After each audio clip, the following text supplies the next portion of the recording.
just so. For us, it was just trying to have that attack mentality, trying to at least have one goal, and obviously scoring that first goal. You see the bench. The bench was livid, was high energy and all that, and moving on to the next 5-on-3 was kind of the same mentality, shooting at the net, traffic, just do not waste an opportunity, and we were up 2-0 by then. Is there something to be said about giving different looks on the different sequences where the first goal comes from the top of the circles, the second goal comes from inside the house, kind of keeping Kalamazoo on its toes, not expecting or knowing what to expect?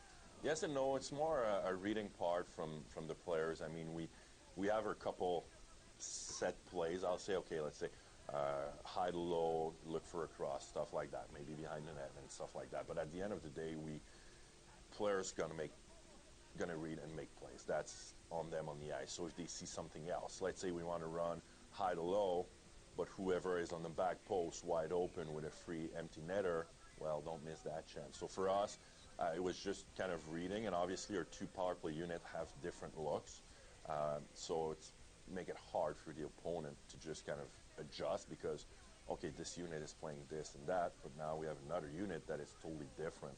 So for us, I think it's big, and for the opponent, it's not always fun to play against. Taylor Gauthier just seems to be checking off challenges one by one this year. Drive yourself from Wilkes-Barre to Wheeling and play on the same day. How fun is it to watch what he can do? And is there any point where you're just like, you know what, I'm not even surprised anymore?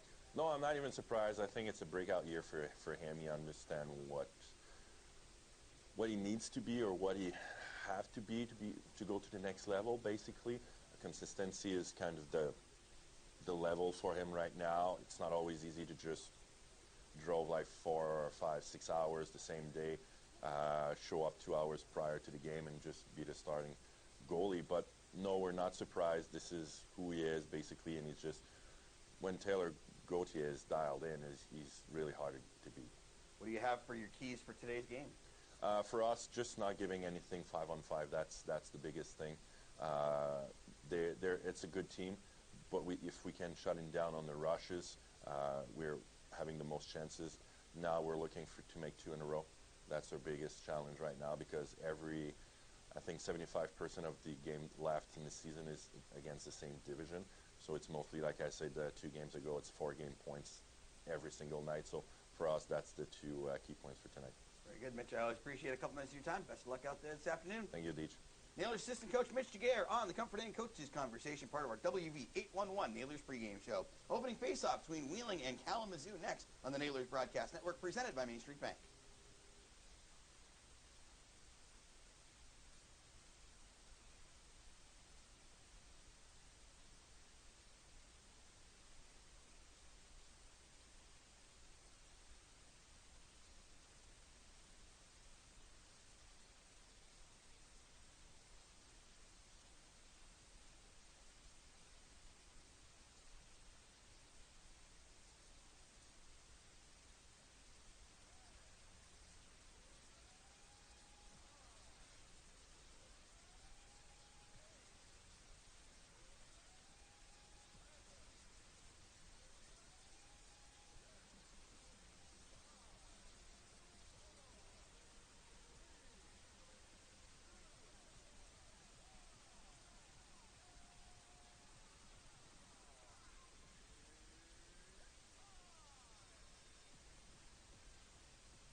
And we are underway, the Nailers and the Wings, on this Sunday afternoon. And, well, there's nothing better to start a Sunday than a whistle. Less than 10 seconds in as we get an offside call. And we welcome you in to the Herb Electric broadcast booth high above the ice at West Bank Arena. I'm DJ Bassell alongside of Isaac Basinger.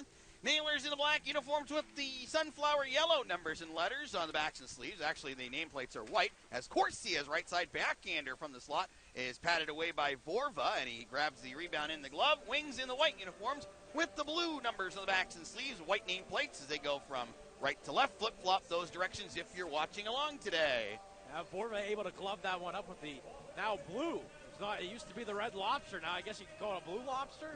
Everything is navy blue on the gear for Hunter Vorva. And you know what? I dig it as a shot skitters just wide from the point by Justin Lee along the far side wall. That was one of the reasons I always enjoyed goaltending growing up. Obviously, there's only a couple of them per team, so it's a lot easier to track who they are. But all the different gear that they got a chance to personalize so much, I always loved seeing that, particularly the masks. As Nickel plays it ahead for Koopman on the right side, on his back end towards the goal, directed away by Vorva as he tried to scoop it out with the glove behind, or the glove in front of the pad. Frasca looking deep behind the net. Near side corner, Sockman, first one on it for Kalamazoo. Up the near side wall, good defensive play made by Frasca. Scored the game-winning goal last night, Jordan Frasca, in his second game back after missing 17 for the Nailers. Puts some forechecking pressure on and ends up tipping this one out of play. Frasca's game is one that you can really appreciate. He mentioned it yesterday. He likes to go to the front of the net. That's where he scores goals. And he's one of those guys you go, he's a true difference maker out on the ice, and it's really good to have him back in the lineup. Points in both games this weekend, and it's tough. You and I have talked about this, whether it's you're coming back from injury or you're coming back from the American Hockey League. Everybody expects you to go ready, set, go back into the lineup and be the point producer that you were right before you got hurt. So impressive that Jordan's been able to get points in back-to-back games and not show any signs of rust getting back into the lineup after such an extended time off. Morrison tries to dribble middle, goes to the far side boards. Adams swings it up top for Redekop on his back end to Morrison at the top of the right circle. Redekop chopped it out of the air, goes wide of the net, sets around for Rail, who slides it forward for Martel. Same can be said about Evan Vierling, too, as he had 2 assists in last game in his first game back after missing 16 straight. As we get our first icing call of this contest, a minute and 35 into the game. No score. Shots are 2-0 in favor of Wheeling. You mentioned it. It could be rust, but it's also that you're not going to be taking the same amount of shifts as you've been taking when you're in the full swing of things as well. Yeah, it's not a video game where you automatically the guy has the same stamina levels no matter what the situation is. These guys actually are human beings, and it takes some time to build that back up. And I don't care how hard they get bag skated. Bag skating and playing a regular game are 2 totally different atmospheres. Puck played up against the inboards in Kalamazoo territory as it's rubbed up far wall. Seifert plates it middle. Redekop skates onto it. Plays to the left for former Nailer Brandon Sajin, who clicks this one along the inboards. Far side corner, it's McDonald. Slides it in deep. Troy Williams playing in his 3rd pro game for the Nailers this afternoon. Going from Canadian University, and he gets to start his pro career with a 3-in-3. Welcome to pro hockey, my friend. Yeah, I'm pretty sure his legs are going to feel like Jell-O tomorrow, or maybe even later this evening. Puck went out of play on the far side. 2:06 gone by in period 1. Scoreless game. Nailers will have a couple of days to rest and recuperate before they take the ice again. That'll be a Wednesday night game in Reading at 7 o'clock, our final game against the Royals this year. Nailers going for the 9-0 season series sweep of Reading. That is some uncharted waters there, but certainly a team the Nailers have definitely capitalized on this season, and particularly as 6 of the 12 wins in the 12-game winning streak came against the Royals. Vierling down the near side boards, helped out. Boomhauer's there as well, as Justin Lee takes out to center ice. And you'll hear some people go, well, I mean, Reading's on the outside of the playoff picture. Yeah, guess what? So is Wichita, and they just swept 2 games in Indianapolis, so save it. Near side corner, it's Passolt coming ahead for the Wings as he slides it ahead for Bradford. Crisscrossing through neutral ice, coming in right side at the circle. A wrist shot. Hey, there's Taylor Gauthier with the glove save. Welcome to the game. Yeah, nice glove save there. Nice and low to the ground. Was able to see it the whole way. But back to what you're mentioning. You're going against Reading. Yes, they're outside of the playoff picture. But flip that around. If we lose those games, you lost to a team that's outside the playoff picture. You're supposed to win those games, and you did. Yes. Makes a big difference. Look at the difference last year and this year, too. Last year, Iowa, just a thorn in the side in February and really hurt the team going into the push in March. Puck bounced around in neutral ice. Much shorter distance for Gauthier to travel here this afternoon. Yesterday, he had to drive across the state of Pennsylvania as a shot by Joyaux was blocked out of play by Dervin. From backing up in Wilkes-Barre on Friday to starting here last night, so made the drive across yesterday. And, Well, today all he had to do was walk across the street. That makes it a little bit easier. I mean, he might have been able to close his eyes and walk over here. One goes across the state, the other one goes across the street. And he is always hungry to play. He wants that net. Wings off the draw. Adams dribbler, and it goes rolling in. Colin Adams took the initial shot from the slot. It redirected off of a few things, in particularly Luke Morgan, who leads the wind back to the bench, and Kalamazoo gets the 1-0 lead, 3:05 into the game. Yeah, it kind of felt like it was going to be one of those games where the shots are going to have to hit stuff before they go in.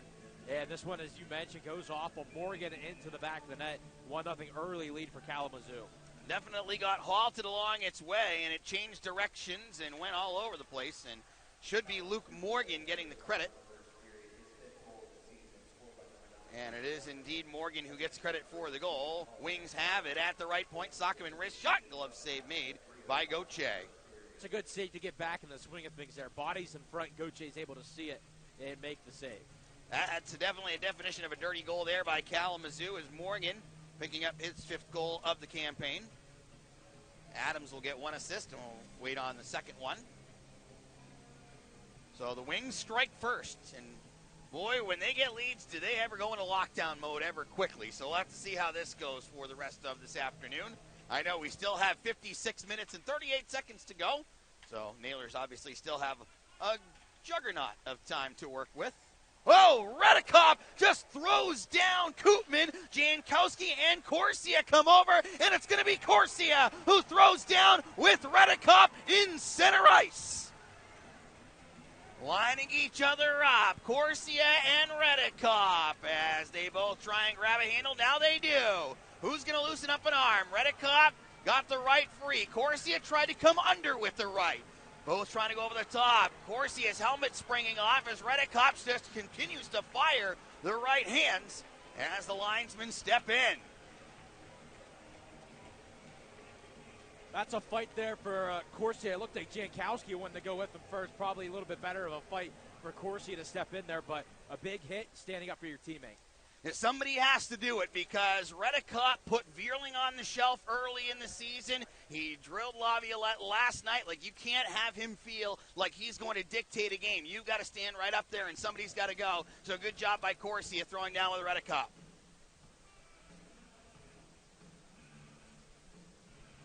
This comes at the 3:36 mark of the first period. Good job, too. Jankowski was ready if he had to.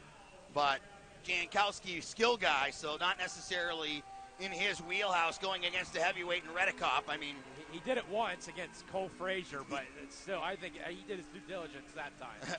Redikoff fought Diamond Hands a few weeks ago, so if that tells you where he stands in the scheme of things, as Rail takes back in his own zone. No instigator on Corsia, no penalty for the hit on Redikoff either, so we stay 5-on-5 with the 5-minute Fighting Majors. That's Fighting Major number 15 on the season for the Nailers. As this puck goes rolling back behind the goal, Martel tries to stand up Dashke up against the end boards. Puck played along the near side wall. Jarrett Lee's in there with Bradford. Passold lobbing ahead as that one played into the offensive end. Kiefer takes a shove from Rail. The back pass, Bradford protects along the left wing boards, tries to spill it in deep. Jarrett Lee first one on it, and we have a penalty coming up against the Nailers. So after no power plays against last night, we quickly see one here today going to Kalamazoo as Louis Rail gets called for the slash at 4:19.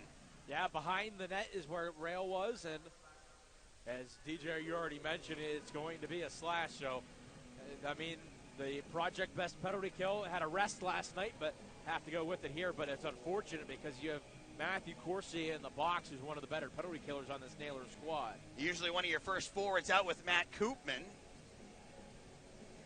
Logan Gruhl is our referee. He was here on Friday nights. And Joe Sherman and Brian Gorkoff are the linesmen. Right side shot, Gauthier, the save off of Morrison. As Morrison collects back on the right side circle, feeds to the goal line. Adams looking up top. Nordqvist across the line as it's handled along by Dashke. Both teams playing their third game kind of the week, and I say kind of because the Nailers played on Monday as well, so technically it could be a fourth game of the week for Wheeling. A right side tight shot by Adams, missed wide. Good read on the rebound by Justin Lee. Flies it along the glass and up and out of play. Yeah, that was close, but it definitely got some glass. It didn't make the sound of that puck going off the glass, but right away the linesman had it right away. Wings played Wednesday last night and tonight. Nailers played Monday, Friday, Saturday, and now today. Busy stretch. It ultimately is going to end up with 7-10 for the Nailers, who will be in Reading on Wednesday, in Cincinnati on Friday, in Fort Wayne on Saturday, and back here for the Cyclones on Sunday. A lot of mileage. And I'll tell you what, you put some wear and tear there, too. Donna is our bus driver, and she is actually driving Kalamazoo, so she's going to have to go back to Kalamazoo tonight, drop the Wings off, bring the bus to Dayton, get it cleaned, take the day to do some laundry tomorrow, and then she'll come over here Tuesday to pick us up Wednesday for the journey as we bounce all around. Donna's a warrior. There's no doubt about it. Oh, my goodness. She's the best. Joyaux, middle of the blue line, feeds over at the left circle. It's Bradford. Wrister coming. Gauthier bodies it aside. Rebound springs out to Koopman, who took the big hit from Reddicup, so he's able to shake that off quickly and deposits this one down the lane. 1:08 to go on the kill. We've played 5-12 in our first period. 1-0 Kalamazoo in the lead on a bouncer by Luke Morgan. Bradford down the middle, stops, gives left side. Nope, offside. He's going to pull that one back as the quick stick handle at the line by Bradford put his mates in too soon. Yeah, Bradford, as you mentioned, trying to make that quick move there, but the name of the game when it comes to power play after the puck gets cleared is trying to get that entry, and you make that quick move there. Not everyone else knows that, so it's an easy offside call. There's so much that happens in neutral ice, whether it's that quick stop at the blue line, those drop passes that I know you're a huge fan of. Yeah, because they always work out. Unfortunately, we cannot see those facial expressions on the radio side of things. Justin Lee cranks down Passold in the far side corner. Joyaux shot into a pile. Gauthier trying to find it, scrambling. McDonald knocking on the door. Comes loose. Bradford drops it back. Joyaux, all sorts of patience, stirs one on the net. Gauthier somehow stumbles to make the save. Boy, Wings just did not want to throw that back on the net. They wanted to back it up and patiently pass it around. If I'm them, I'd just shoot that thing. I think they were more or less looking for a shooting lane. There really wasn't one. Okay. Joyaux, far side, up to the right point. Passolt handling it there. Tries to go down the wall into the circle. Banks it back off. Kiefer handling there as he slides deep. Passolt along the right wing half wall. Up to Joyaux. One-timer. He broke his stick, and that threw a change-up along the ice on Gauthier, who sticks and covers up. Yeah, Gauthier's expecting a hard shot to come at him. He kind of opens himself up, but luckily kept that paddle down, was able to keep it out and get on top of it. Boy, are we in some rare air right now. The Nailers have outshot their opposition in 14 of the last 15 games, and currently the shots are 10-2 for Kalamazoo. Yeah, and that's 10 in a row, too, because it was 2-0 in the shot department. Yeah, you're right. 10 seconds left on the Project Best penalty kill, the first of the game. We played 6:09 in our first period, 1-0 Wings in the lead. Media timeout might be the doctor's best medicine for this one at the moment. A one-timer, Nordqvist scores! So he had his first taken off the board on a kick last night, but this time the one-timer is a no-doubter from the left circle as he buzzes it just inside the right post, and it's a power play goal to make it 2-0 for Kalamazoo. It looked like someone got a piece of it. Might have been Gauthier as he came over, but it came and eventually popped itself up into the top right corner. Well, they quickly put it in as Nordqvist, Gold, Dashke, and Morgan get the assists on it. And the Nailers need a reset in a big way. Derek Army to the front of the bench already having a conversation with referee Logan Gruhl. And now Gruhl will head over to the opposite side of the Goldbach chiropractic coaching matchup and report what he's hearing to Kalamazoo head coach Joel Martin. I looked it up last night. Derek scored twice in his career on Joel. Okay. Both in his rookie season of 2014-15. Sagen is a mile and a half offside. Now Dashke shoving with Justin Lee. I like this from a Nailers perspective as Shaw Boomhauer comes over and wants to test the durability of Dashke's jersey. Now Sagen shoving with Latterud. Somebody's getting a penalty. I saw Gruhl just point someone off to the penalty box. My hope is it's Dashke, but we'll find out. 6:18 gone in the first. 2-0 Wings, the Nailers Broadcast Network, presented by Main Street Bank.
6:18 has been played in our first period. We are we were not scoreless. We're far from it.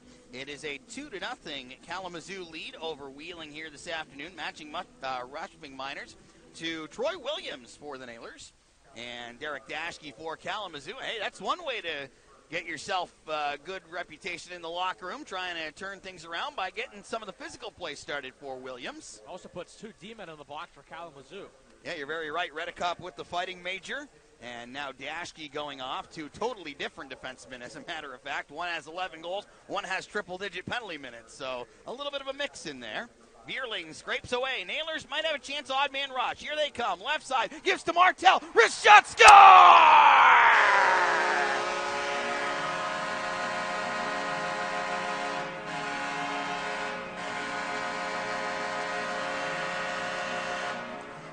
Jordan Martel, ding, ding, ding, a J-Mart red light special as he fires in the pass from Evan Vierling and puts the Nailers on the board. It's a 2-1 score now for Kalamazoo at 6:50 of the first. A great pass by Vierling, gets it across. As soon as that went on the tape of Martel, you could have might as well turn on the red light, but finally the Nailers on the right side of a 4-on-4 goal.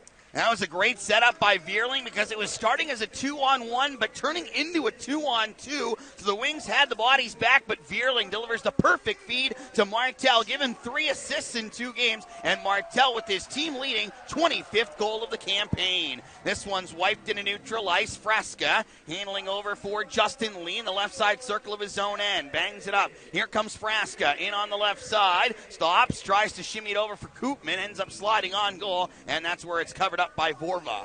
This might give the Nailers a little bit of energy because we were talking about it's hard to score against this Kalamazoo team. Maybe a little bit of the open ice here, getting one back. You never know.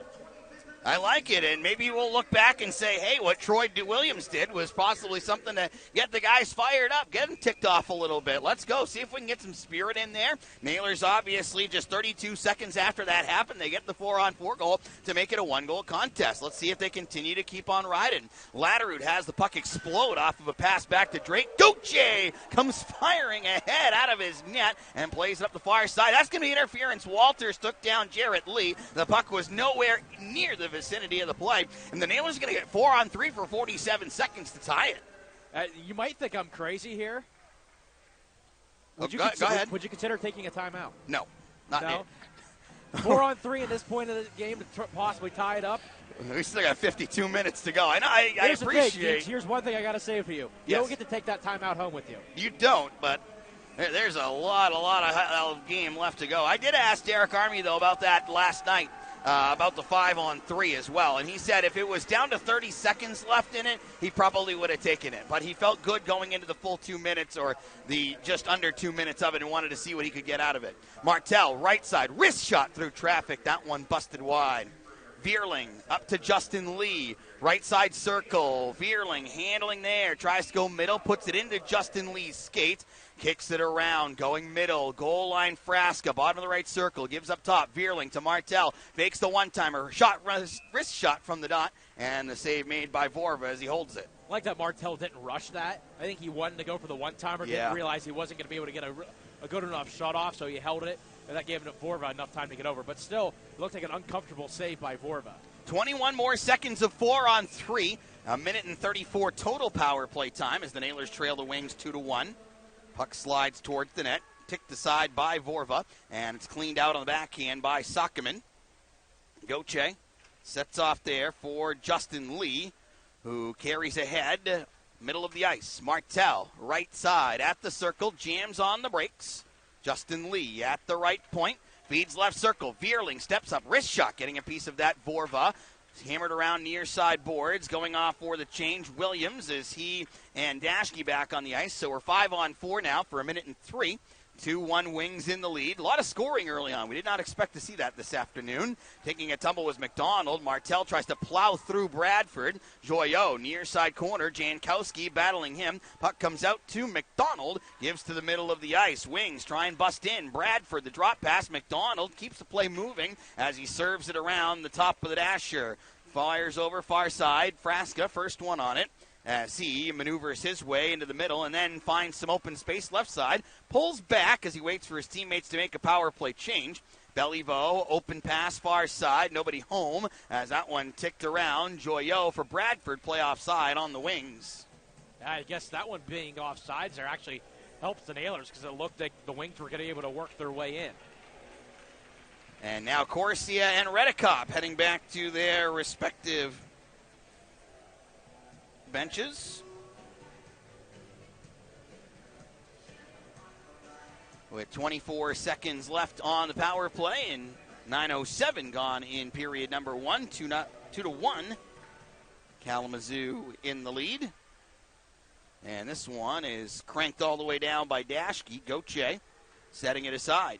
Beliveau ahead for Jarrett Lee. Dumps this one around the boards. Getting a piece of it, Vorva. Near side, Latterut. Scrubs it all the way around, far side wall. Nickel at the left point. Bodies it against the boards. Joyaux gave away. Latterut looking over. Koopman has to step onto it. Penalty to Walters is over. So the Nailers are 0 for 1 on the power play. Kalamazoo is 1 for 1. We've had 3 different goals today. We've had a 5-on-5, a 5-on-4, and a 4-on-4. What's next?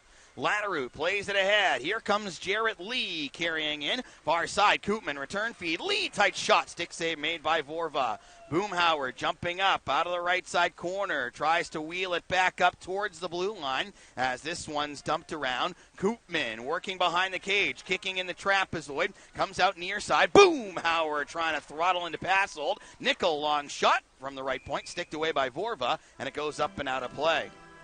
9:49 left in the first. 2-1 Wings on the Nailers Broadcast Network, presented by Main Street Bank.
Thank you, Timo. 9:49 left to go in the first period. Kalamazoo leading Wheeling 2-1. Wings jumped out to a 2-0 lead before Jordan Martell brought Wheeling within a goal. A shot by Drake lands into the far side corner. Redicop bumping there against Laviolette as they shuffle forward to a side. Seifert, far side circle. Dervin tried to block the road. Redicop lost the helmet, so he has to go back and change out for a new teammate. You cannot play in this game anymore without a helmet on. They made that rule mandatory where you had to wear a helmet to play, and now if you lose it, well, you've got to get to the bench.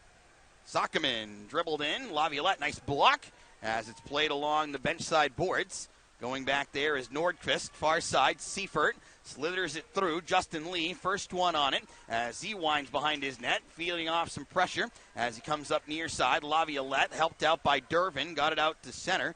Joyaux springing around with it as he comes in left side. Gives to Seifert in the circle looking across. Jarrett Lee got the stick on it but lost the handle. Sockman tried to dribble it middle. That one knocked away. Martell had it go behind him. Tries to reach out and snag. Has some help from Jarrett Lee who backhands it wide in the net. Goes breezing by the Redicop helmet. Martell throwing a shoulder far side. Frasca, good chip down the wall for Jarrett Lee. Plays back to Justin Lee and over to Nickel. Right point going low. Martell dancing. Goes behind the net, tried to smother it out in front. That one goes all the way back to the point.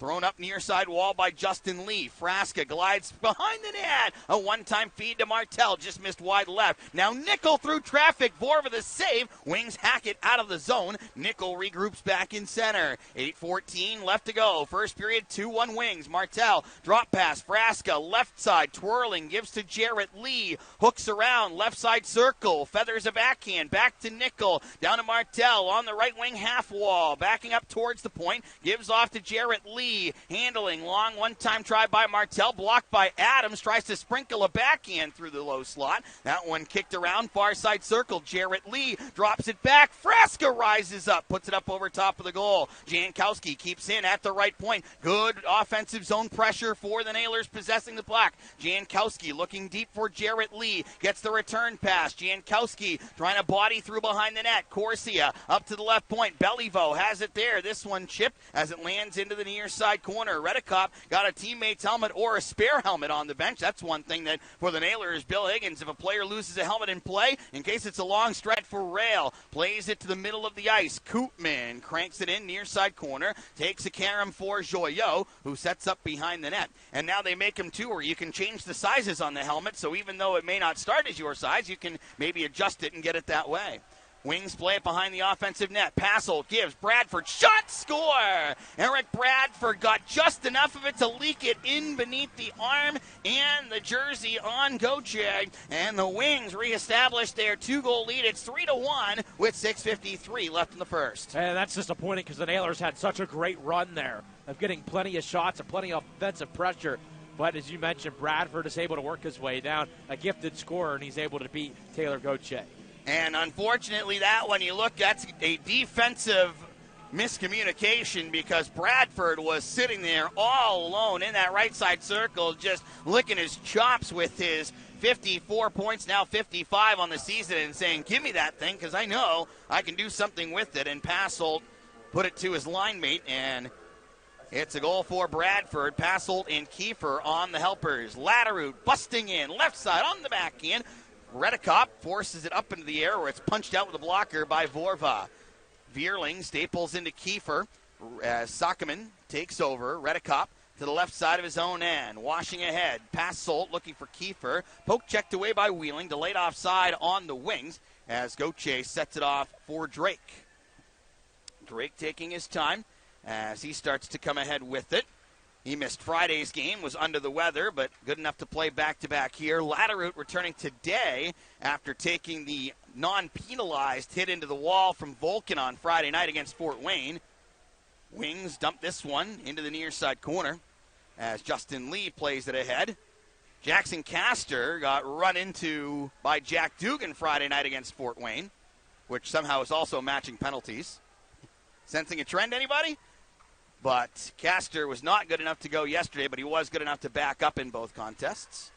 Coming in right side, a long shot by Walters, and that one blocked out of play. Is that our second or our third? I think it's the third. Okay, so we'll keep it here.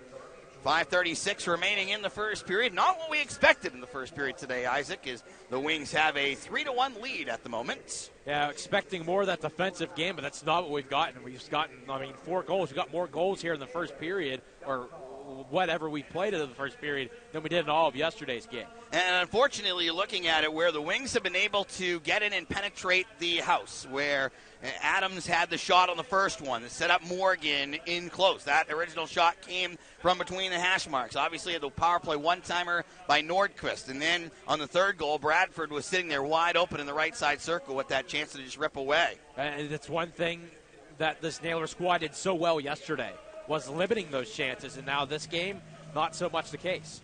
You got to wonder, too, and it's one of these things that everybody always brings up just because of the numbers, but you wonder with the way that Vorv has gone lately, if there's some sort of extra something in the Wings when he's in the net.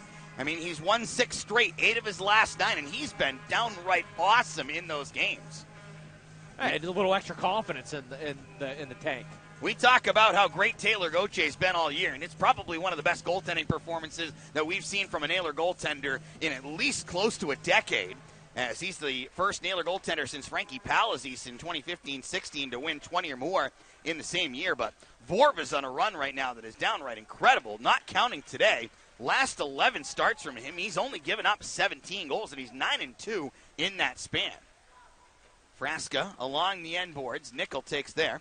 Flies it up. Here comes Martel over the center stripe, over the blue line. Frasca, nope, coming back. Yeah, Offside. I was going to say, Jarrett Lee looked like he had a pretty good step and a half over the line. Jordan Martel looking back towards the officials. The letters have been rotating a lot lately, so you're always looking down there to see who has it on the jersey. As the captain, Justin Adamo, up with the Wilkes-Barre Scranton Penguins. Davis Buns took a hit in the first game of Utah and has not played in the now last 5 games. So 2 Utahs and all 3 this weekend. He and Adamo were part of the original crew. Louis Rail was the 3rd one, part of the original season announcement as the captains were handed out by Thunderbirds legend Brock Woods. Nickel, far side, trying to escape as Adams lunged at him. So I see Martel has an A on the jersey today as one of them. So one other player has it. Corsia drives this one all the way in deep. Comes to the near side wall as Jankowski tries to whack away. Right side boards, carrying low. Koopman helps it out to Rail. Right point wrister tipped on its way. Leads to a scramble, but the puck edges out right side. Rail clicks it off of Jankowski. Gets a return pass from Koopman. Jankowski a shot. Vorva the save. Jankowski ends up traveling behind the net to feed off to Belliveau. Then he gets it back. Left side circle. Swipes it. Corsia dangling on the doorstep. Pushes it, and it goes wide to the left. Comes out to Redekop, near side boards, climbs this one all the way down, and this will be an icing call against the Wings with 4:01 left to go in the first period. 3-1 Kalamazoo. A couple of good opportunities there in front of the net. Corsia probably having the best all alone in front, just wasn't able to go and lift it up and try to put it in a good area. That's what Vorva does. He was able to come out a little bit and make it just tough. Has to be aggressive. He's 5'11" is Vorva, which is small for goaltenders these days, but gets the job done. Shots are now 13-12 in Wheeling's favor. What a seesaw that's been this period. It was 11-2, then all of a sudden you looked up and it was 11-10. Crazy. Can't get a feel for this one. Almost like Friday night. Couldn't get a feel for that one either, where we started, of course, with the Boomhauer-Amesbury fight, and then Nailers go up 2-0. Comets tie it 2-2, and Boomhauer tries to bury Kiefer. Passelt, right side circle, going low. Sockman tries to drop it back.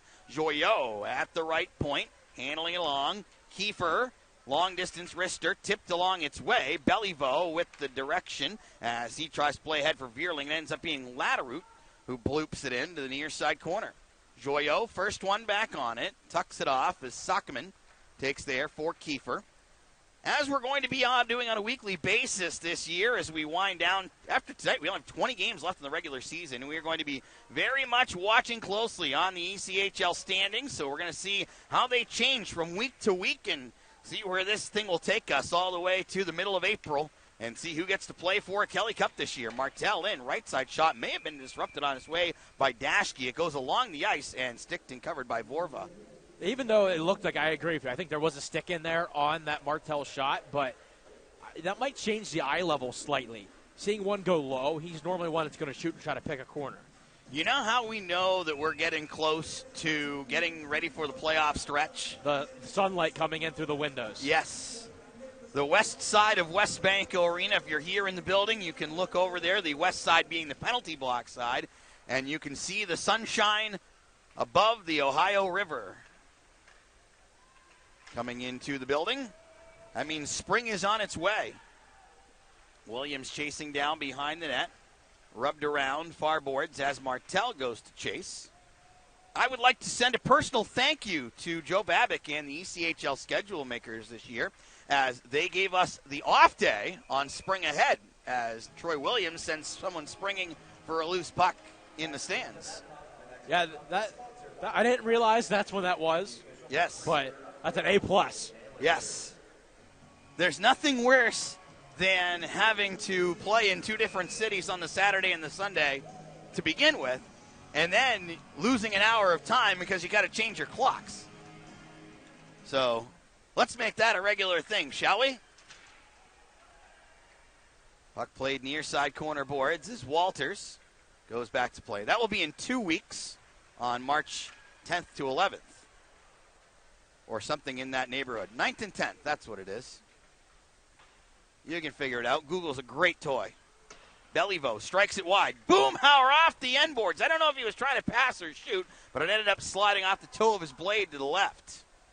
Boomhauer behind the net. Battling as he tries to pin away from Walters. Dervin going to lend a helping hand as this one slides just between the blue liners and out to center ice.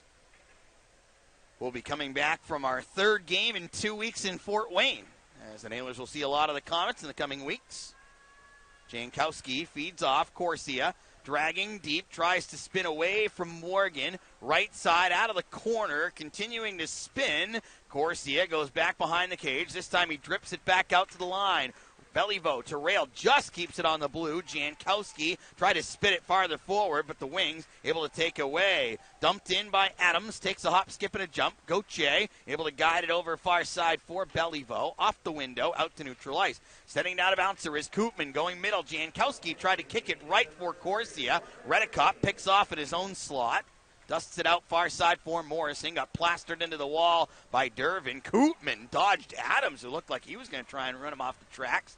Sockman, stretch pass ahead, goes off of Morrison. Koopman tries to sweep his way back in, but it's offside on Wheeling with 44.1 left to go in period. That was close. Jankowski was trying to get back on side, but again, some more good forechecking pressure, there by the Nailers. Just haven't been able to capitalize or really control those bouncing pucks. They've had some good scoring chances in good scoring areas, just haven't been able to get shots off. Should also welcome in today's audience watching along on ECHL Facebook. Hope you're enjoying the broadcast, as we are in downtown Wheeling, West Virginia, on the shores of the Ohio River, as the Nailers and the Wings, Central Division rivals, going head-to-head today. Nailers have won 3 of the 4 between these two teams this year, but are trailing 3-1 at this juncture of the hockey game. Drake, far side for Fresca, kicks it forward. Latterute feeding to his right, hops on Vierling, plays near side boards. Latterute in the right circle, swinging his way deep, and it ends up going all the way back out to center, where Justin Lee has to pick it off. He bombs away. That one sticked off the back wall by Vorva, and that one will get tied up in the near side corner as the period comes to a conclusion. Not where we want to be at the moment, as the Nailers saw the Kalamazoo Wings come out with a purpose, get 10 of the first 12 shots on goal this evening, and then ultimately build a 2-0 lead, which they have now taken a 3-1 advantage into our first intermission break. It is a national equipment intermission report, so we will look back at our first period stats and scoring summary. We'll do our Sunday check-in, the ECHL standings, with some teams on and some teams off in the Central today. No Indy and no Iowa, so the Nailers know that they will end play in second place regardless this afternoon. And then the Fuel take on Cincinnati in a school day game on Tuesday morning, so that will bring the games back to even before we get to Wednesday nights. And, of course, we have the always exciting out-of-town scoreboard, as Isaac will let us know what's going on. And, of course, we've got the Keystone State Battle today in the NHL. It's 3-1 Kalamazoo after 1 on the Nailers Broadcast Network, presented by Main Street Bank.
3-1 is our score at the end of one period of play as the Wings have the lead over the Nailers here at Westbanco Arena. Welcome into our National Equipment Intermission Report from the Herb Electric broadcast booth. I'm DJ Abissel along with Isaac Basinger. And Isaac, you don't like to make excuses, but there are certain things that are part of human nature. And in looking at that first period, did you feel like there may have been some tired mistakes by the Nailers?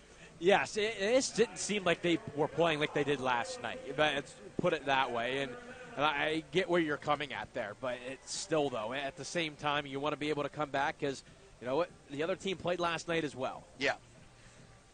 Play Monday, fly all day Tuesday, play Friday, Saturday, Sunday. Kalamazoo was off Friday, played last night, and it just didn't seem as sharp, as crisp as it did last night where the Nailers, they weren't turning pucks over. They were so tight on their gaps. Their defensive structure was really, really good. But tonight, Kalamazoo's been able to get in early, and early is the key, especially with this team, for any team for that matter. I mean, shoot, how many times have we seen it where the first goal, the team that has scored it this year, has won 36 of the 51 games that we have seen the Nailers play. So you start strong, you're putting yourself in a good position. Yeah, and you get to play a little bit more free, and you might be able to take some more chances because you have that lead going into it. Looking back, the stats and scoring summary, awkward goal for Kalamazoo to open the scoring at the 3:05 mark. Yeah, Luke Morgan's able to get it, but mostly it's because the shot by Adams just goes off of him and eventually goes to the back of the net. A weird one, but you know what? It still counts. And Adams was trying for the snipe from the slot, but it hit a couple of things, including Morgan, who ends up getting the credit for his 5th of the year. Adams gets the helper at 3:05 to make it 1-0 for the Wings. After that, we saw a massive hit thrown by Chaz Redekop on Matt Koopman, and Matthew Corsia says, that's not happening all night. We're going to fight. Yes, he answers the bell was Redekop as well, so Corsia going after him. Nice little tangle there, but it's a fight that had to happen if you're the Nailers. A clean hit, how it came down to it, but still, though, you don't like seeing your teammate get blown up. You need to go and drop the gloves. Corsia's 7th major penalty of the season, and for Redekop, it is his 7th as well, as they are both triple-digit penalty minute guys. That came at the 3:36 mark, but less than a minute later, Nailers get called for a slash in the defensive zone, and after getting a goal waved off last night, Jacob Nordquist makes sure that this one counts as it comes off of his stick. Yeah, he's able to keep the puck for this one. Nordquist gets it, and it's a one-timer on the left side, and looked like I couldn't tell if it hit something on the way, but it still popped up into the top right corner of the net. Interesting. A guy without any goals in 29 games is playing on your power play, but Joel Martin obviously sees something in him as he gets the pass from Derek Dashke and buries it into the right side of the goal. Nordquist first from Dashke and Morgan at 6:13 to make it 2-0. But the Nailers have a good response to that. First, Troy Williams trying to stir the pot, gets a penalty for roughing with Dashke, 4-on-4, and that's where Evan Bierling and Jordan Martell put their speed to the show. Yeah, lots of space. Looked like it was going to be a 2-on-1. Eventually turns into a 2-on-2, but a great pass from Bierling, able to find Martell, and he knows what to do when he got the puck in that scoring area. Bierling delivers that biscuit very, very well, and we've seen that now as he has 12 assists in the first 22 games of his pro career as he sets the table for Martell. You got to feel good when he's driving down the middle, and he buries it on the right side as Martell gets his team-leading 25th goal of the season.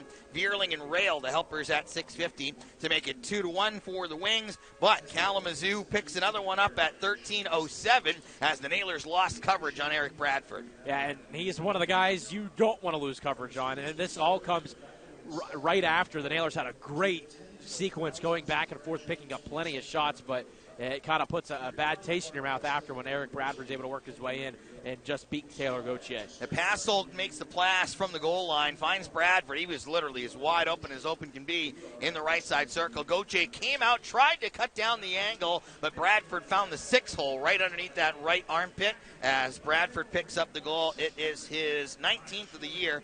Passold and Kiefer, the assists at 13:07. To make it 3-1 for Kalamazoo. Power plays in the game, Wheeling 0 for 1, Kalamazoo 1 for 1, shots 14-12, Nailers after 1. 3-1, Kalamazoo is the score, though, and we'll have ECHL standings next in the National Equipment Intermission Report on the Nailers Broadcast Network, presented by Main Street Bank.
3-1 Kalamazoo is our score at the end of one period of play as we welcome you back to our National Equipment Intermission Report. Every week we reset those standings for you as we go into the March for the playoffs. Can you believe it? March is next week. It's unbelievable how fast it comes. It sure does, and I feel like we say that about every single month that we do. Can you believe it? Fill in the blank. Well, here we go. All right, so Central Division standings. It is still the Toledo Walleye leading the way with 67 points. They're not as dominant, but they do find ways to get points as we look at it. Points in 8 of 10 despite only 5 wins.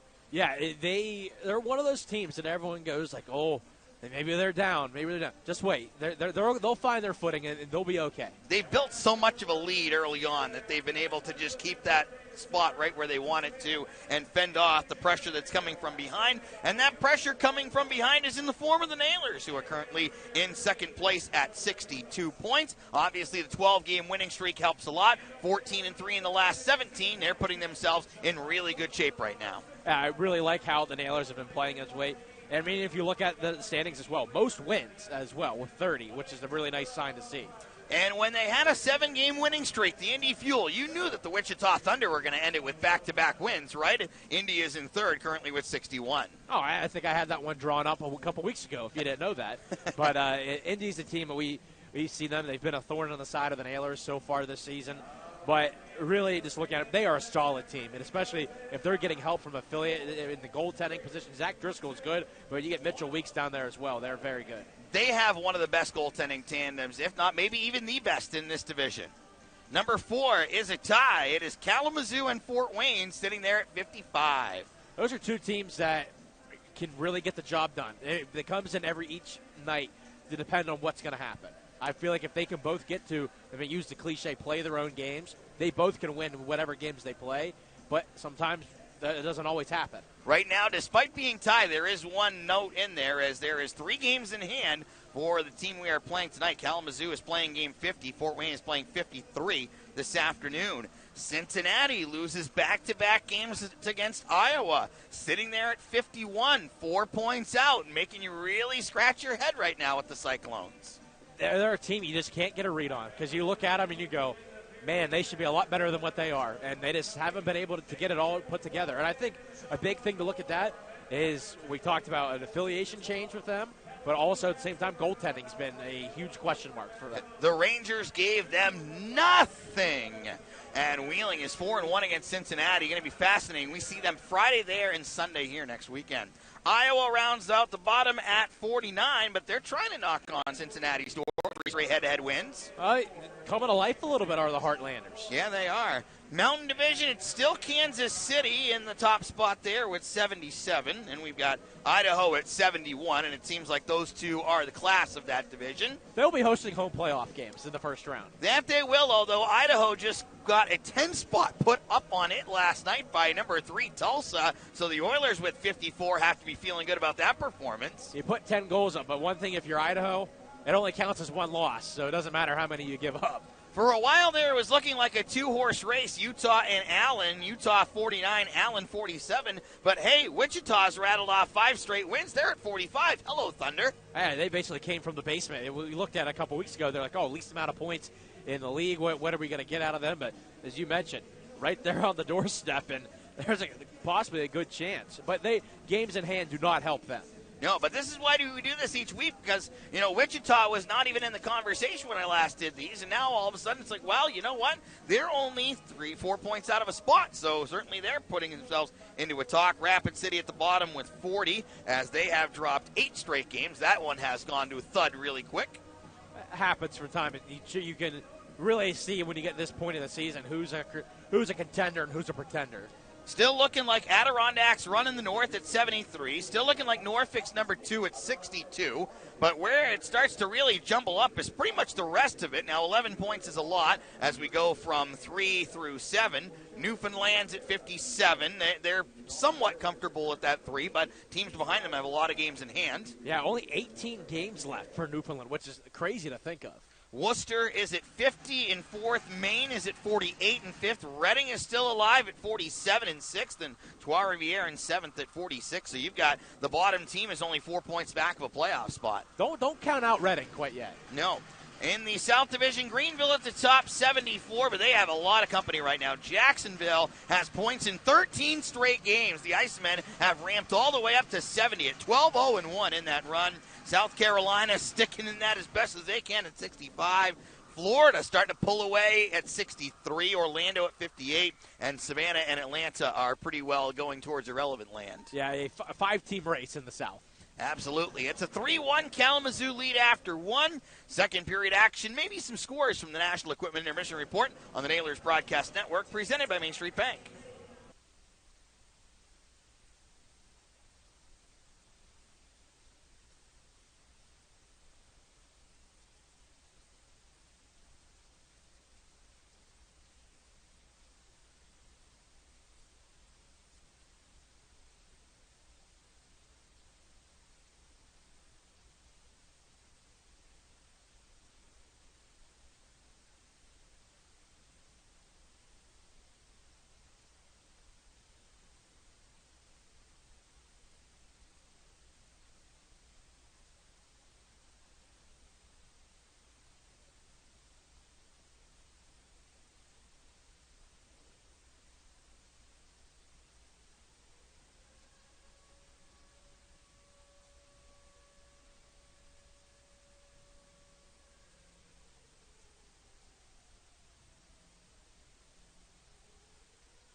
Kalamazoo as we get ready for the second. But first, Isaac's going to tell us what's going on away from here. We have another 3-1 score, as this one is the Orlando Solar Bears leading the Atlanta Gladiators. That one in the third period. But one in the division, the one we were rooting for here, is the Maine Mariners have the 4-2 lead at the Cincinnati Cyclones. That one at the 13:24 mark of the third period.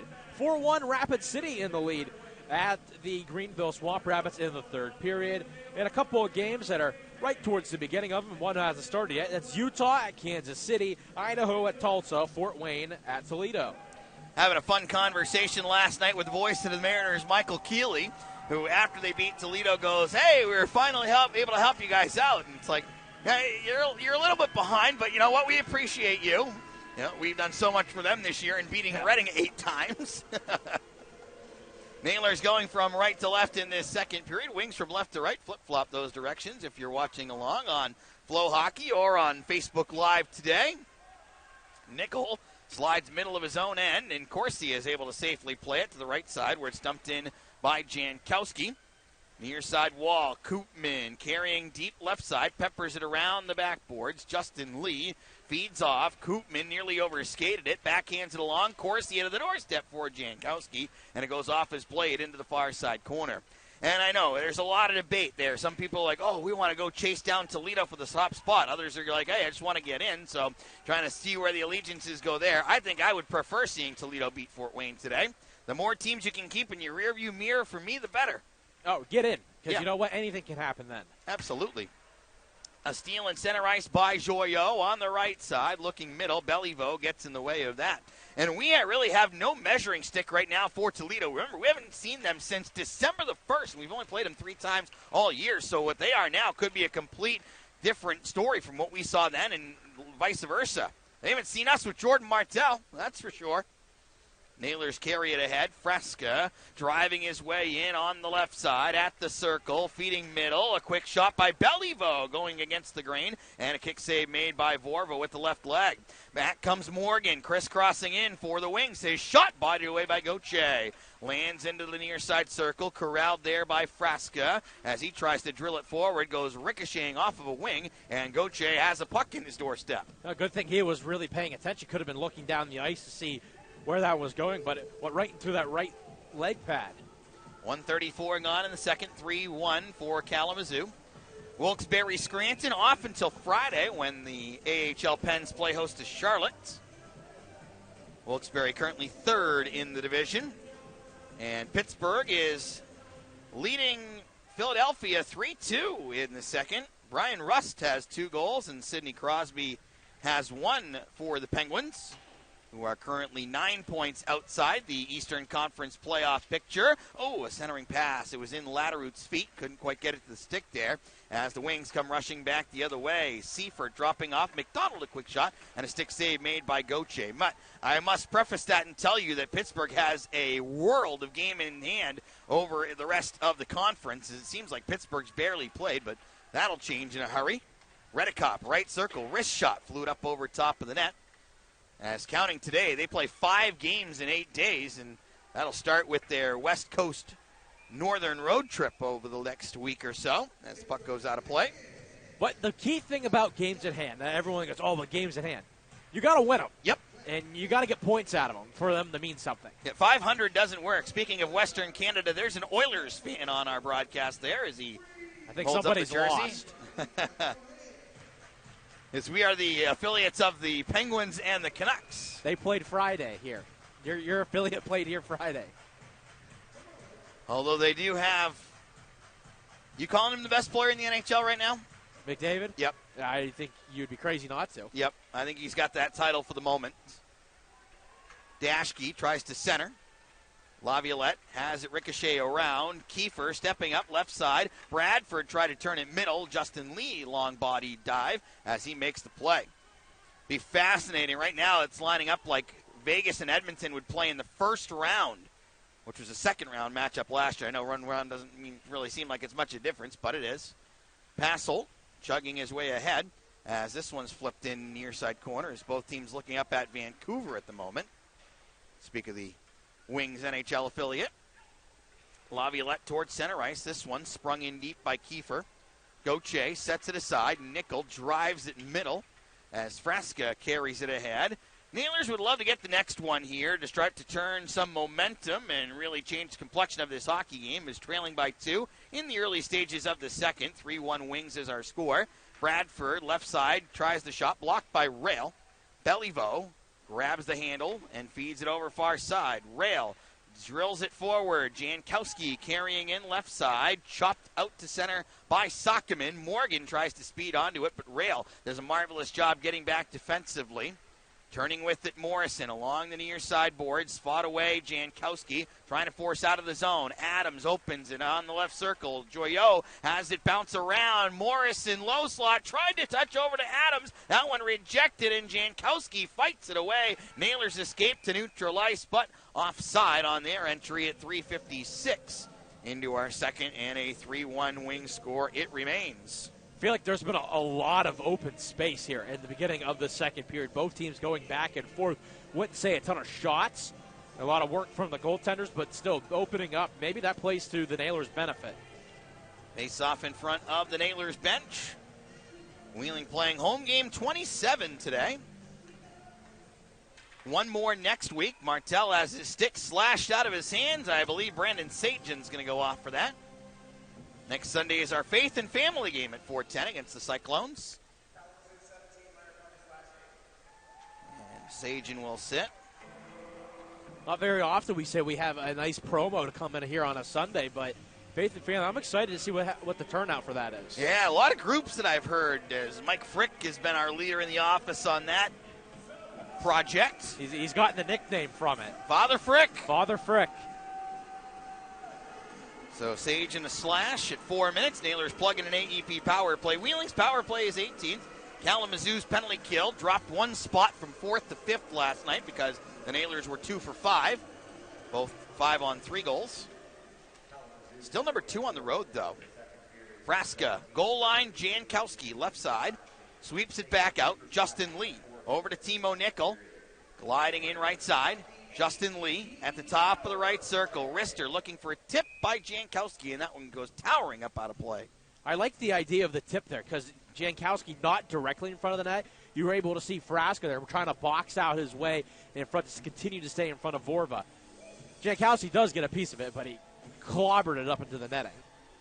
Offensive zone face-off. It will be Jankowski on his strong side to take it. Only 17 seconds have elapsed on the power play. Sockman, he had a game winner earlier this year when the Wings were here back in January. And this one's bombed around the dasher and down. Justin Lee drops off for Evan Veerling. 3 points against the Wings this year for Veers. Frasca tries to drop it off. Passelt got in the way. Justin Lee took an uncomfortable hit. May have gotten something up in the face as he puts his glove right up to his chops and goes to the Nailers bench. Nailers athletic trainer Lauren Riddle immediately goes to see what's going on there. Wings take away. Passelt trying to break. Comes into the slot. High shot and a right shoulder save made by Gauthier. Wow, did he get that up quick with some thunder on it. Passelt behind the net for Daschke. Dribbles it all the way back into the wing zone as they're going to kill some clock here. Walters over to Adams on the right side. Frisbees it over. Daschke all alone. Left side shot. Gauthier gets the arm on that one. Near side corner. Beliveau feeding off as Frasca. Helps it around for Nickel. Koopman tries to catch in stride. Has to jam on the brakes. Gives off to Beliveau. Skating around the center circle. Carrying in left side. Jams it all the way around the boards. Far wall. Nickel tangling with Adams. Koopman couldn't quite scoop around. Chopped at far boards. Nickel guides this one around near side. Corsia has to get on his horse, but the puck eludes all the way out to neutral ice. Beliveau back in his own end. Gives it right side for Nickel. The handoff to Corsia. Blows past one. In right circle. Going middle towards the slot. Kicked around and thrown out by McDonald. That'll do it on the Sagen penalty as the Nailers are now 0 for 2 on the power play. Yeah, not a whole lot there either. It was really Kalamazoo getting most of the chances out of it. 6:10 gone in our second. 3-1 Wings in the lead. This one tip in far side. Nope, forced out by McDonald.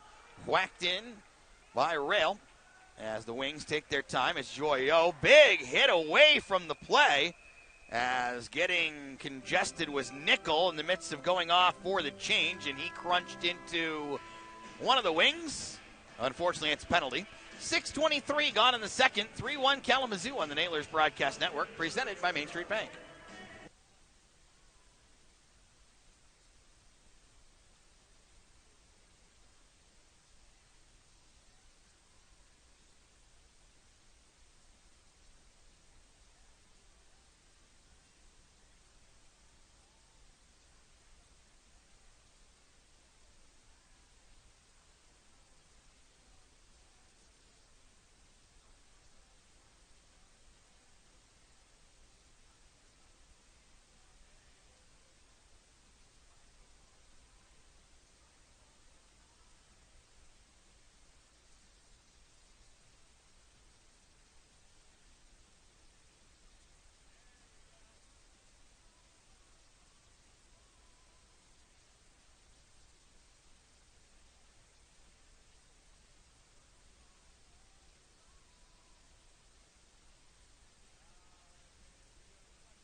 Two-minute interference on Timo Nickel at 6:23.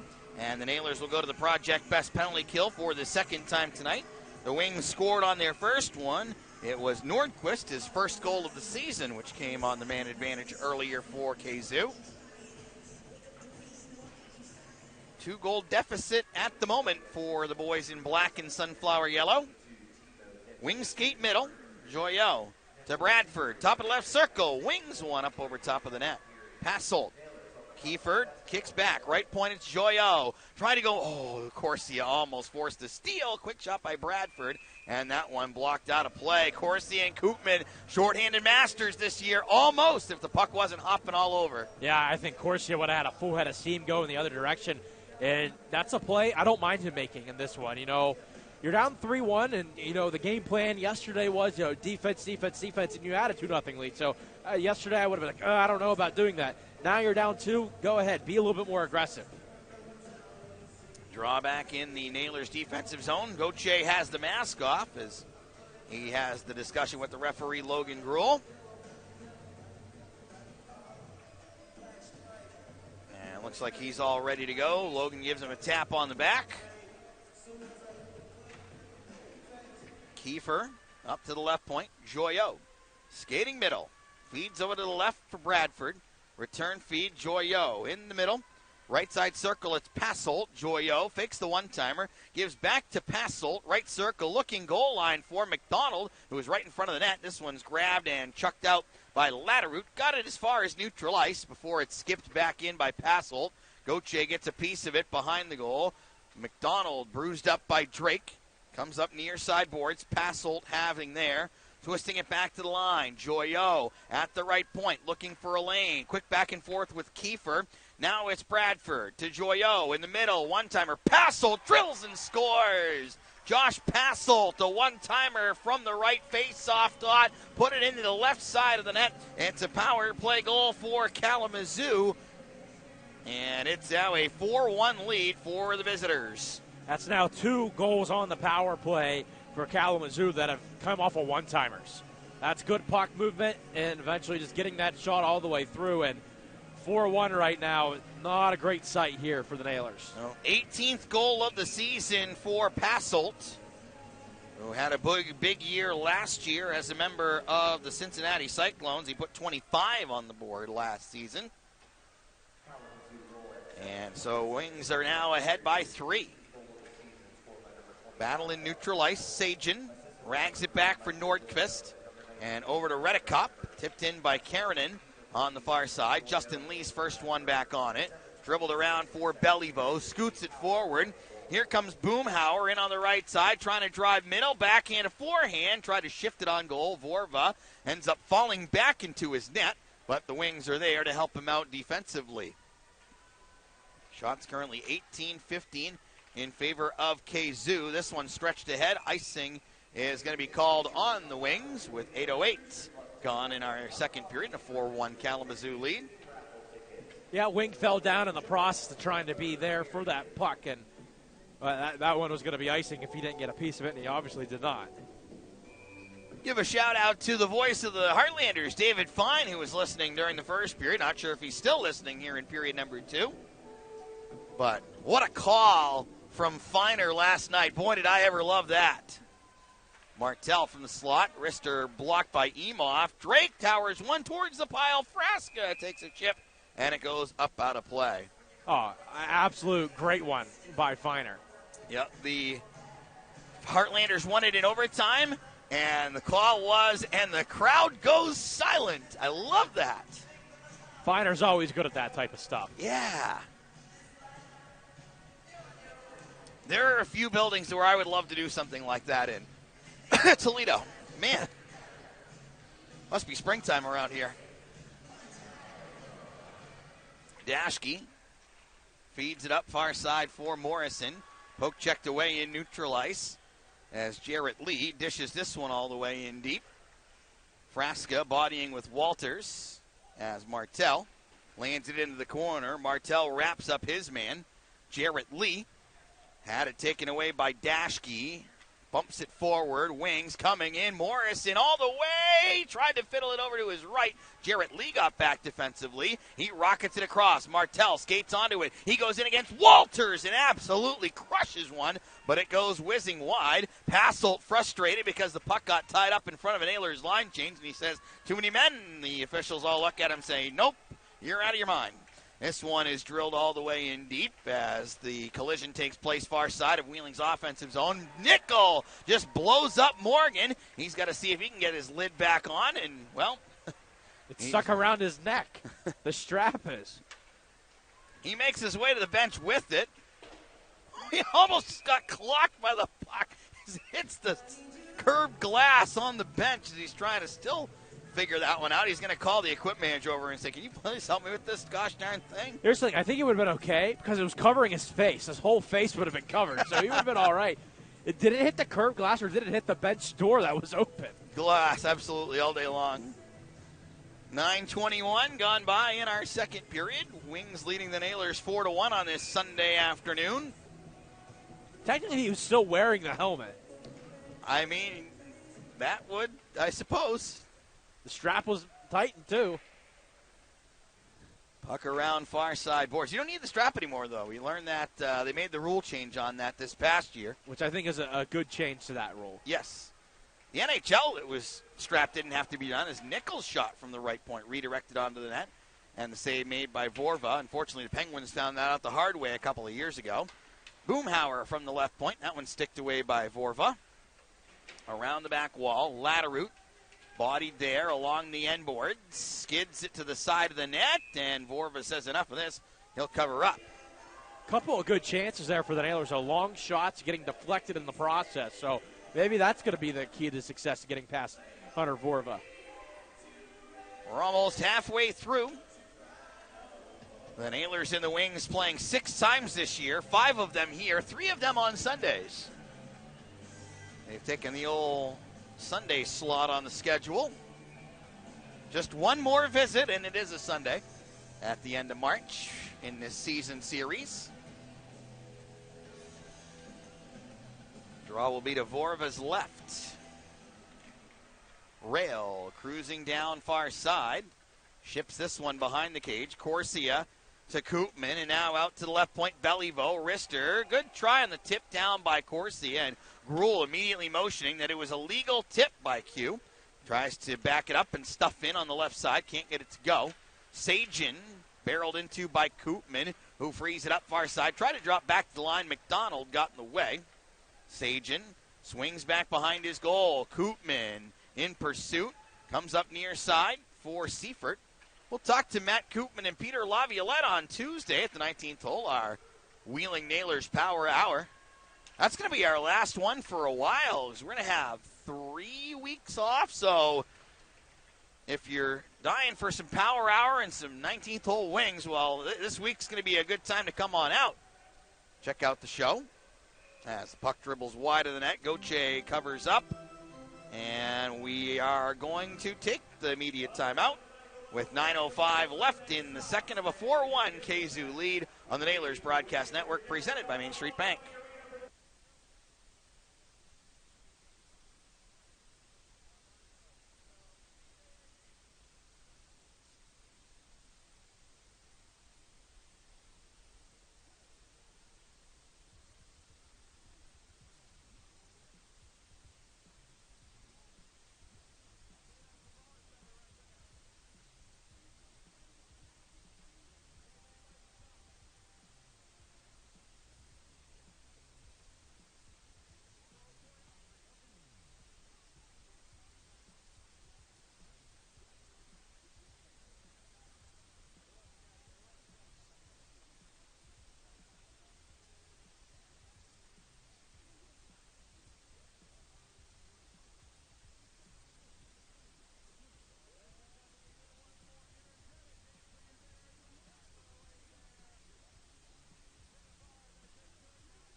.05 left to go, second period. Wings leading the Nailers 4-1.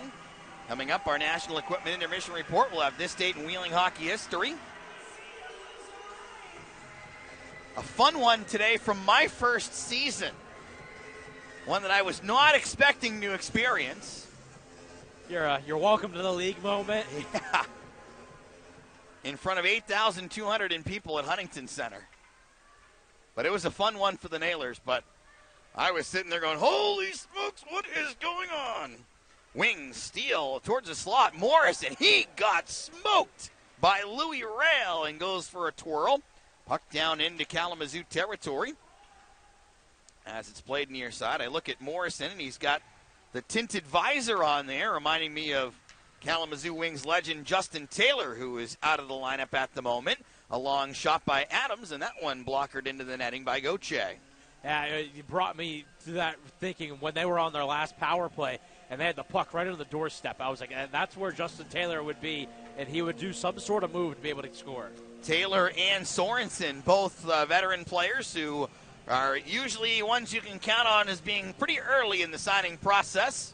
And both of them out of the lineup, hurt at the moment. Taylor has played 21 games. Sorensen has played in 22 of them for Joel Martin's Wings. They were both teammates with Martin at one point. Like, you could pretty much set your clock to it every year where it's like, okay, so when are they announcing Taylor and Martin? Oh, there they are. Nickel off the boards and out to center ice as Walters goes back to play there. Nailers don't have anybody anywhere close to those guys in terms of tenure and length with the team. Justin Lee bloops this one in near side corner just from behind center red, and it's Sunday, so why not? Icing it is with 7:58 left to go in the second and a 4-1 Wings lead. And that's one that kind of feels like a half of icing there. I mean, it was close, but not. It was behind the line. Wheeling's leader in games played all time is Dan Fick, who started in the finals year of 15-16 and played all the way through 18-19, the first year of Mike Bavis's tenure as head coach. As the puck dusted around, far side boards. This one slung off the near side glass. Nickel pops up into the air, glove down by Passold. If Kiefer touches it, it's a hand pass, but Justin Lee smacks him to the wall and takes possession instead. Vierling going middle. That one's kicked around in neutral ice, and it lands into the Wings bench with 7:28 to go in the second. 4-1 Wings. Be a center ice draw there, but you mentioned the hand pass. That was more like a volleyball spike. Vic played for 4 different head coaches, too. Wow. And then there was actually a 5th in there, but Mark Dennehy never coached a game when he was first hired by Wheeling and then went up to the then Binghamton Devils of the American Hockey League. Joyo coming in, long left side shot. That one chipped away. That's a market I feel like we're just waiting for it to get into the ECHL. And it would be a perfect fit in that North Division. Put them right in there with Adirondack. Like, that would be great. And I feel like that's a market, even though they had AHL forever as Laviolette goes barreling in, I feel like they're a market that could really fall in love with this league really fast. They're used to the high profile. Yeah. Long right point shot by Williams and a blocker save made by Vorva. There is no inside information on that, so don't go starting rumors that, Deej says Binghamton's coming into the league. No, I have no idea. All we know so far is Tahoe, and we know Bloomington. Dervin, right side, scrapes all the way in deep. Koopman, near side along the wall. But, I mean, if you're looking to try and balance things out, like I said, that would be your good spot to add in the North. This one's kicked over. Rail, right side, slides it all the way in deep. Joyo. Around the back wall, Sockman banks up near side boards. Corsia has this one squibbed back in Wheeling territory. They got another double-A sport. They got the Rumble Ponies. Corsia, long shot. That one kicked away. He tries another one from the left side. That one blocked aside. Beliveau backs it up. Jankowski tries to spray it in deep. As that one jammed for in the near side corner. Koopman looks to make a play. Wings etch it out and get it as far as center. How about the attention Salt Lake City's getting right now, where the NHL's interested, Major League Baseball's interested. You could have 4 big sports there because they have MLS too, don't forget.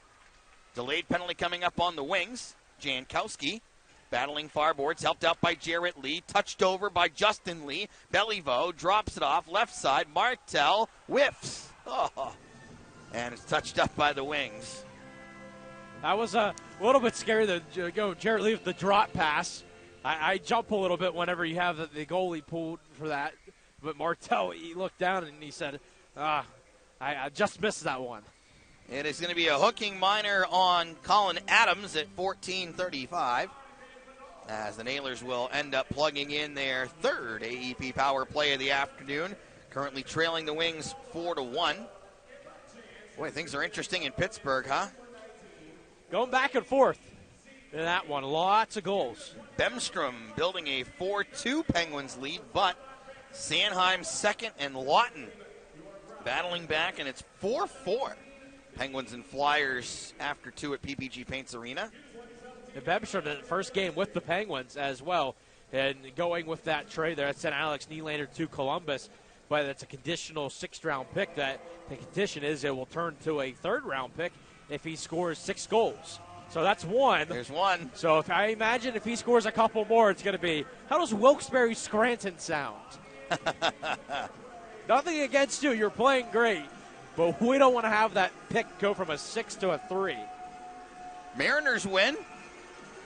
Maine Mariners. Got a little tight there, too. 3 power play goals for Cincinnati's all they got. Puck tumbles in. Vorva gloves it away. You have a game there with 2 different guys with a hat trick. Oh, yeah? Yeah. Oh, yeah, Andrusiak had all 3 for Cincy and Mahura for Maine. So Maine gets 5 out of 8 points coming to the Central. We're going to say this division's easy. That's not bad. I mean, they went to Kalamazoo, Toledo, and Cincy. Redicop over center ice, left side, carrying it in. Nailers on the AEP power play. Looking to cut into a 3-goal deficit right now. Justin Lee carrying ahead, left side, drills this one along the boards. Rims over far side, squirts out to center. Justin Lee back defending against Passholt as he feeds over to his left for Vierling. Winding things up is Evan Vierling, the rookie forward, blowing through everybody, and he turns on right side. Martel to the left point. Justin Lee handling there. Goes goal line. Vierling, left half wall. Justin Lee with a blast, and a blocker save made by Vorva as this one's pounded on down. Gauthier sets it aside. 1:05 left on the power play. 4:29 to go, period 2. Kalamazoo 4 and Wheeling 1. Koopman carrying in right side. Twisting, turning, down the wall he goes. Stops on the goal line. Poke checked away. Dashke got it to McDonald. Squeezes it through Martel and all the way down. Beliveau crunched into the end boards there by Seifert. Gathers in a drop pass. Feeds over to his right. Nickel has it there. Bumps and chases all the way in deep. One hands it around the boards. Latterute crashed into near side. Corsia helps it out to the left point. Beliveau has it there. Over for Nickel on his right. Beliveau into the left circle. Back and forth with Latterute. To his right, it's Nickel handling. Feeds over, left side circle, Latterute cradles it in, wrister blocked by Walters. To the left point, Nickel over, right side, Beliveau feeds back, Nickel, one-time drive, Walters made the block, kicked around near boards, penalty about to expire, Nickel chips back and forth with Corsia. Timo going middle, wrister, dribbler, kicked away by Walters, has the man out of the box, that is Adams, he gets the pass, comes in right side, tried to feed over, Seifert fanned on the one-timer. So back to 5 aside. Wheeling now 0 for 3 on the power play. Kalamazoo is 2 for 2. Do special teams matter? Yes, they do. Dashke one time lined that one wide in that. They mattered last night. Actually, they mattered all weekend for that matter. The Comets had the game winner on Friday night on a third period power play. The Nailers had both goals in their win last night on a power play, and obviously the Wings have 2 today. A steal. Corsia tries to poke around, but Vorva lunges out and is able to get the play out of harm's way. As it's tangled up far side corner, Laviolette goes charging in at Redicop. Dashke nearly fumbles, almost poked away by Dervin as that one bounced around in neutral. Drake sets it back for Rail. Return feed for Drake on the left side. 2:25 to go, period number 2. Kalamazoo 4 and Wheeling 1. This one's flown ahead, set down by Nordqvist as he tries to power it through. Deflected away. Drake ahead for Laviolette. Puts into the near side corner. Boomhauer goes to try and put Joyaux into the tunnel. But it's taken away by the Wings. Sajin busting ahead. Maybe an odd man rush. Sajin coming in Far boards, try to drop back, poke checked away. Martel has open skies ahead. Right side shot, gloved away by Vorva. Comes around near side boards. Joyaux along the corner wall, scraped around end boards for Nordqvist. That was a silly penalty. And Martel is going to take 2 for putting the stick right into the 1 and the 5 on Nordqvist's back. Yeah, that might be more of a frustration penalty than anything else. Martel comes straight down, had the shot. He gets saved, and now he's going to go sit for 2. Cross-checking is the call on Martel. And it comes at 18-20 to put the Nailers on the project best penalty kill. And this will be Kalamazoo's 3rd power play of the game. The Wings are currently 2 for 2.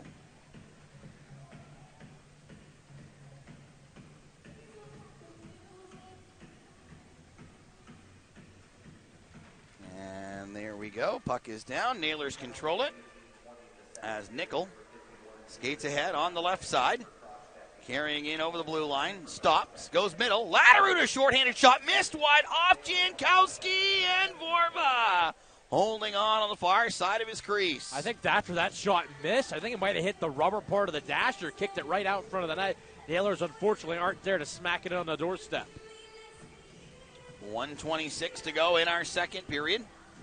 4-1 for the Wings.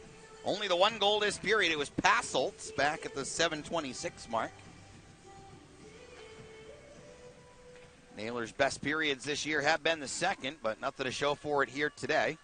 This one swung all the way down by Justin Lee. Splashes off the end boards. Carrying ahead, Joyaux nearly sticked away from him by Vierling. Good pressure by Veers. Passolt crisscrossing in right side. Ships it low. Kiefer bought it in too hard. Nickel's been throwing the body around today, which I like. If Redekop's going to throw it for them, you might as well have somebody do it for us too. Justin Lee skies this one down. Vorva plays it away from Vierling along the wall. Vierling throws a hit on Joyaux for fun and games. Bradford dumps in, right side boards Kiefer. Bodying there against Rail. Up near side, Vierling getting the directions. That was, I think it was Sebastian Dervin was yelling. You could hear it pretty well up here in the Herb Electric broadcast booth. Just a simple Veers out. Yeah, knowing that Vierling was probably trying to go with it down the ice and it's just, hey, get rid of it. You're going to get crushed. Yep. Good work by Seabass there. Nordqvist powers it around end boards as that one hops far side. Corsia bodying against the wall. Morrison tried to dip it back, but Koopman forced it back out to center. Dashke playing there in his own slot. Carrying in far side. Corsia trying to bully around Nordqvist. Knocks his helmet off. Wings tip it out in front. Morgan had it go wide. Nordqvist gets up and says, "What just hit me?" The 13 train was the tracks that you are crossing, son. And the second period comes to a conclusion. So the Wings add to their lead and make it a 4-1 score at the end of 40 minutes of play. Coming up, we have a National Equipment Intermission report. Look back at the stats and scoring summary from period number 2. In addition to this date in Wheeling hockey history and out-of-town scores. This is the Nailers Broadcast Network, presented by Main Street Bank.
Welcome into our second National Equipment Intermission report as the Nailers and the Wings have played 2 periods here this afternoon.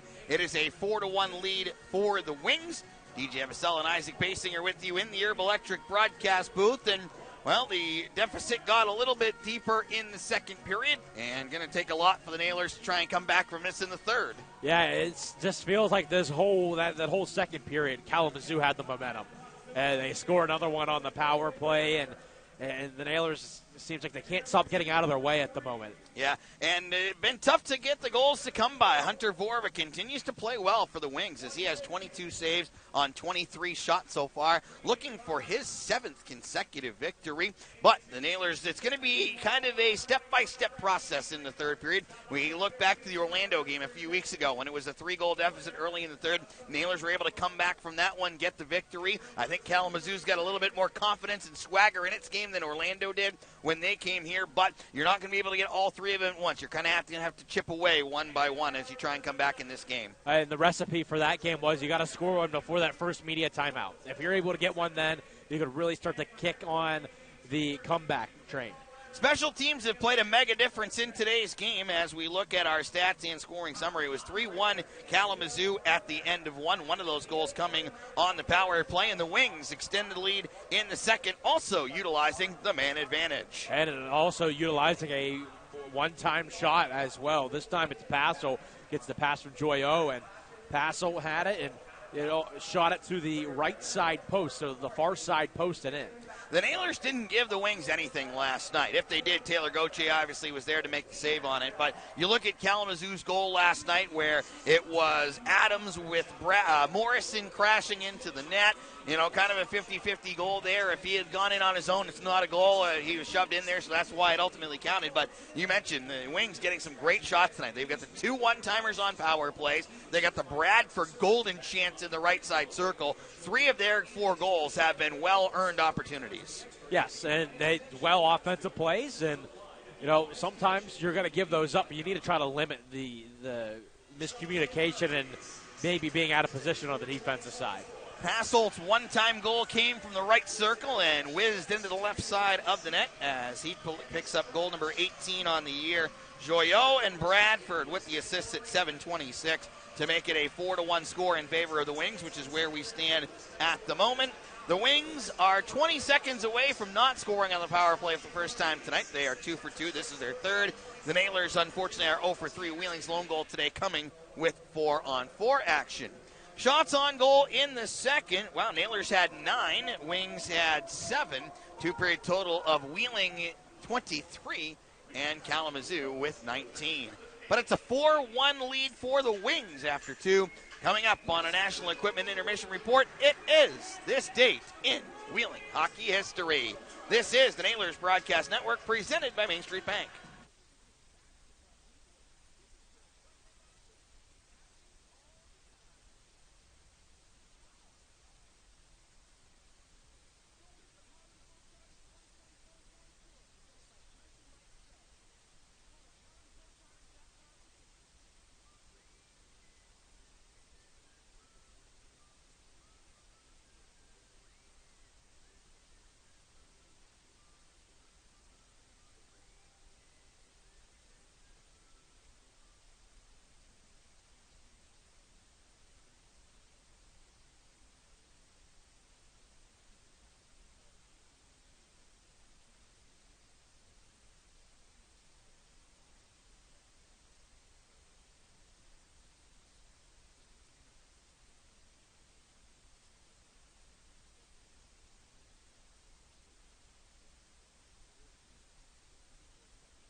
Welcome back to our National Equipment Intermission Report. Mr. Koopman coming up to visit us in the Herb Electric broadcast booth, as it is a 4-1 score for the Kalamazoo Wings through 2, and it's time for this date in Wheeling hockey history, and we started off with the Thunderbirds. We've got 7 games to talk about here this afternoon, visiting the Knoxville Cherokees in Knoxville, scoring 4 times in the first period to build a 4-2 lead. That must not have been a Sunday, although close to it today.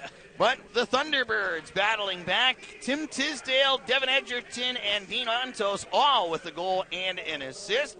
And it was, well, actually, should add that Darren Schwartz scored just 32 seconds into the game. But the difference came with 7:43 left in the contest when Joel Blaine put Wheeling ahead 5-4, and that was the final. Rod Hauk was perfect, 23 of 23 in relief to earn the 5-4 victory against the Cherokees. I feel like that has to be the hardest part of one of this very tough game, is coming in relief. And Hauk came in and did it. I mean, didn't allow one. Yeah, that's a solid performance there. 2003, going to Peoria, taking on the Rivermen. J.P. Soucy scoring twice in that game for the Nailers, including the tying goal with 13:31 left to go in the game. The contest progressed to a shootout. It took 6 rounds to decide it, but the winning goal scored by Steve Crampton, helping out Tyler McKay, who was 30 of 32 during the game, and then 5 of 6 in the shootout as the Nailers edged the Rivermen 3-2. 5 of 6 in a shootout. That's an impressive goaltending work. That it is. 2005, playing here at home against the Trenton Titans. Ed McGrain putting in 2 goals and an assist. Evgeny Lazarev and Kenny Karup also scoring in that game. Andy Kyoto was 33 of 34. And Wheeling resident Steph Bernaire throwing down the gloves with future Trenton and Orlando head coach Vince Williams in that 4-1 Nailers win. Always love a good scrap whenever you get one. I wonder if Williams knew he was going to be a coach at that point in time. 2007, it's Trenton again, this time going to their place. Andy Frank was perfect in the game as he was 25 of 25 to earn a shutout. How about a 3-0 win, Isaac, with 3 goals in 3 different ways? An even strength goal, a shorthanded goal, and a power play goal for the victory. Oh, I mean, you couldn't have gotten an empty netter there. I mean, they couldn't have pulled the goalie to help us out. Jonathan Foster, Richard Colwell, and Ryan Morin get the goals. A perfect 7-for-7 PK for the 3-0 win in Trenton. Now, 2012. This is a fun one for me. This is my first year with the club. We were out in Toledo, and we had won the first game 4-3. This was when the Walleye weren't good. Yes, kids, there was an era where Toledo actually stunk, and it was glorious. So the second game, it's a crowd of 8,200. The Nailers are playing fantastic, as you'll hear with the 4-1 final score. But there was a scrum that took place between Toledo's Joey Ryan, who was a tough guy, and he was going after Nailers captain Paul Crowder at the front of the net. Nailers didn't like that, so there was matching penalties called on Ryan Schnell of the Nailers, who was their tough guy, and Joey Ryan of the Walleye. Matching minors 4-on-4. As soon as the penalties were dismissed, Schnell chased Ryan out of the box and was like, here's the deal. You're not going after Paul Crowder. I don't care that your team's losing, doesn't matter. We're going to fight. So Schnell challenged him to a fight, beat him, and matching fighting majors, no problem. Well, someone had a problem. Nick Vitucci, the head coach of the Walleye, could not believe that Ryan Schnell did not get an instigator. So, trailing 4-1, packed house, perfect time to blow a gasket. Vitucci throws everything he possibly could find on the bench. Sticks, water bottles, clipboard, all flying towards the referee, and 8,200 just erupting in downtown Toledo as the head coach gets ejected from the game. It's I've seen the video of it. It is fantastic. I've never seen anything like it in my 13 years here, and I can't believe it was my first year that I got to see the biggest coach blow-up I've ever seen in my life. But for the details of the game that were not the ejection, the Nailers got 2 goals from the aforementioned Paul Crowder, 1 each from Chase Watson and Kyle Bushy. If I remember correctly, that ended a long goal drought for Bushy, and I believe he threw the monkey off his back in Toledo, which is also a fun thing to see. And Peter Dalmas was 22 of 23 in goal for the 4-1 Nailers win. Yeah, I'm here for the water bottle toss. Oh, what a night that was. And actually, the Nailers ended up sweeping. That was a 3-3 on the road, and they finished it off with a win the next day in Kalamazoo, in which there was an ejection for the Wings also. Wow. Their goalie Riley Gill got chucked. busy weekend there. Speaking of these Wings, we saw them here in 2022. Chris Ortiz scored twice in the game, including an eventual winner in the third period. Sean Jostling and Patrick Watling also lighting the lamp in the game. Wheeling had built as much of as a 4-1 lead, but the Wings had closed it to 4-3 late, and Brody Clay's 21 saves, including a stop in the dying seconds as the puck rolled the line as Wheeling held on for the 4-3 win. You remember that one. Yeah, I remember just saying, pin the puck, and then they were able to rip it out. I was like, maybe we shouldn't have pinned the puck. Maybe fired at the empty net. And then last year here at West Banco Arena against the Norfolk Admirals, Mr. Saturday Night Fever, also known as Tyler Drevich, who's now with the Maine Mariners, scored in T-Town last night. I'm sure that thrilled some people.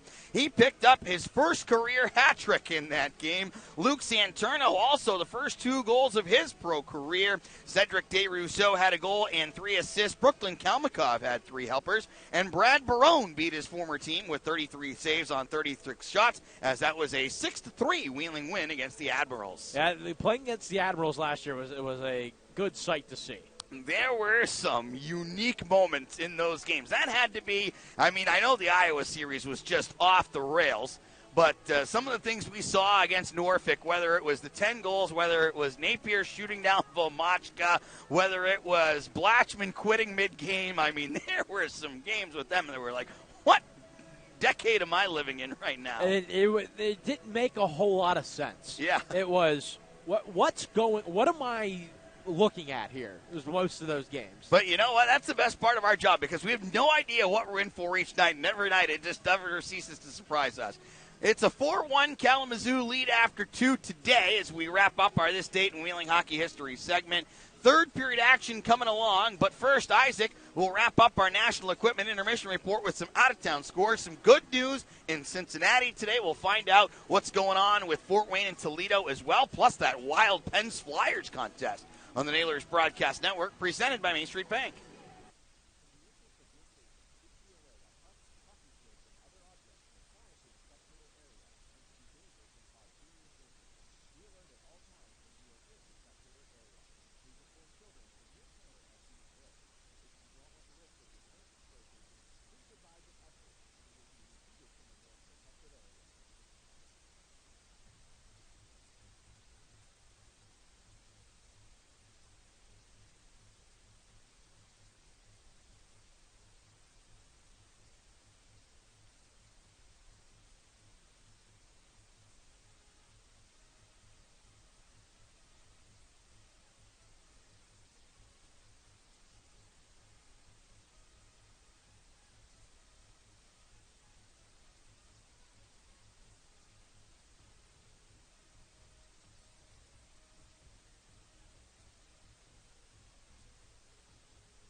Teams taking the ice for third period action here this afternoon. Nailers trailing the Wings by a 4-1 score, but Isaac is going to enlighten us on out-of-town action. We have a 3-1 final between the Orlando Solar Bears and the Atlanta Gladiators. Solar Bear come out on top in that one.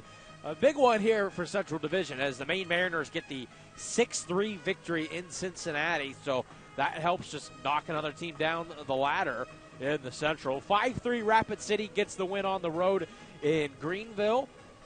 down the list we continue to go. 2-0 Kansas City has the lead at home at the beginning of the second period against the Utah Grizzlies. At the beginning of the second period as well, it's 1-0 Tulsa, so they're looking to continue to roll as they lead the Idaho Steelheads, and no score to speak of through one period of play between Fort Wayne and Toledo. AHL Wilkes-Barre Scranton Penguins are off until Friday at home against the Charlotte Checkers. And Pittsburgh, that seesaw battle against Philadelphia, has now seen the Penguins take a 5-4 lead courtesy of a Drew O'Connor goal with 11 minutes and 55 seconds currently left as we talk to you. Nailers going from left to right in the third period. The Wings going from right to left. Flip-flop those directions if you're watching along on our FloHockey broadcast as well as our Facebook Live, courtesy of the ECHL today. If you're tuning into the Nailers Broadcast Network for the first time, hope you're enjoying it. There are some teams that love us and some teams that don't. Well, I guess primarily me, I suppose, would especially fall into that latter category. It's a team effort here, Deej. Okay, fair enough. And if they don't like us, there's a mute button for a reason. The penalty to Martel is just about done. Now it is as he comes out of the box, so the Nailers kill successfully for the first time today. Koopman scrubbing his way ahead over to the left side at the circle, looking middle, goes off of Martel's foot. Caroms around for Adams. He comes in on the left side, barreled into there by Corsia. Far side, it's Justin Lee taking over there as it's dumped in near side corner boards. Martel, first one on it, sends it behind the net. Jarrett Lee zips it along near side wall, and Justin Lee will clobber it around the boards. Kicks middle, Vorva comes out, gets it away, but still in zone as Rail lets one go. That missed wide. Beliveau from the left point into traffic. Vorva gets a piece of that. Jarrett Lee comes up near side. Louis Rail shot pounded off of Frasca. Bradford chases after the rebound. He can boogie. Comes in left side shot. No save made by Gauthier as Rail plays it ahead. Maybe one night late on the boogie after country night last night. What a turnout, though. West Banco Arena had an outstanding concert after the game by Jason Michael Carroll. Another terrific crowd of over 3,000 plus in this building that seats 4,700. So we love to see it. We want to thank everybody for all their amazing support all season long. Touched up near side by Vorva. Redicop anchors it around the end boards.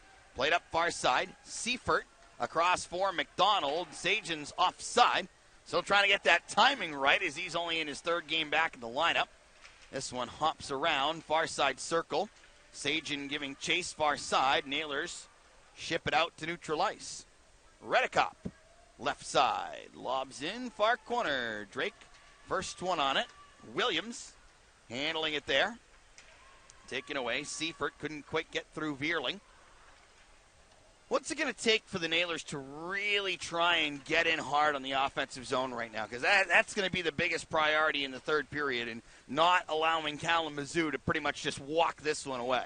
I think you're going to have to cherry pick a little bit. You think so? I think you can't just sit back. They've got great structure under former goaltender head coach Joe Martin. Some frustration. You can hear some of the Nailers smacking their sticks along the bench boards as they change out. Adams comes crashing through. Puck played along the near side wall. Kalamazoo, fourth in the league in fewest goals allowed. Goal line, they try and scrape middle. Morgan for Adams, and that one deflected away. Corsia, left side, tried to swing it through. Chopped that by Dashke, and he gets it as far as neutral ice. Going back to retrieve there is Nickel.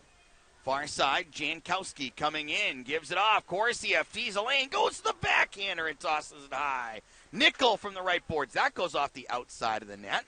Nickel around the end boards. Justin Lee, left point, wrister, wide. Comes around near boards. Corsia into the right circle, backhand to the front. Nope. Jankowski up to Justin Lee. Left point wrist shot blocked as Justin has to go back and control in neutral ice. All the way along the end boards. Kiefer making the play near side. Jammed ahead towards center ice. Passolt, backhands in front of the bench. Durbin was changing, and he was good. He looked around to make sure. Well, actually, he was close, though, as Corsia was getting back.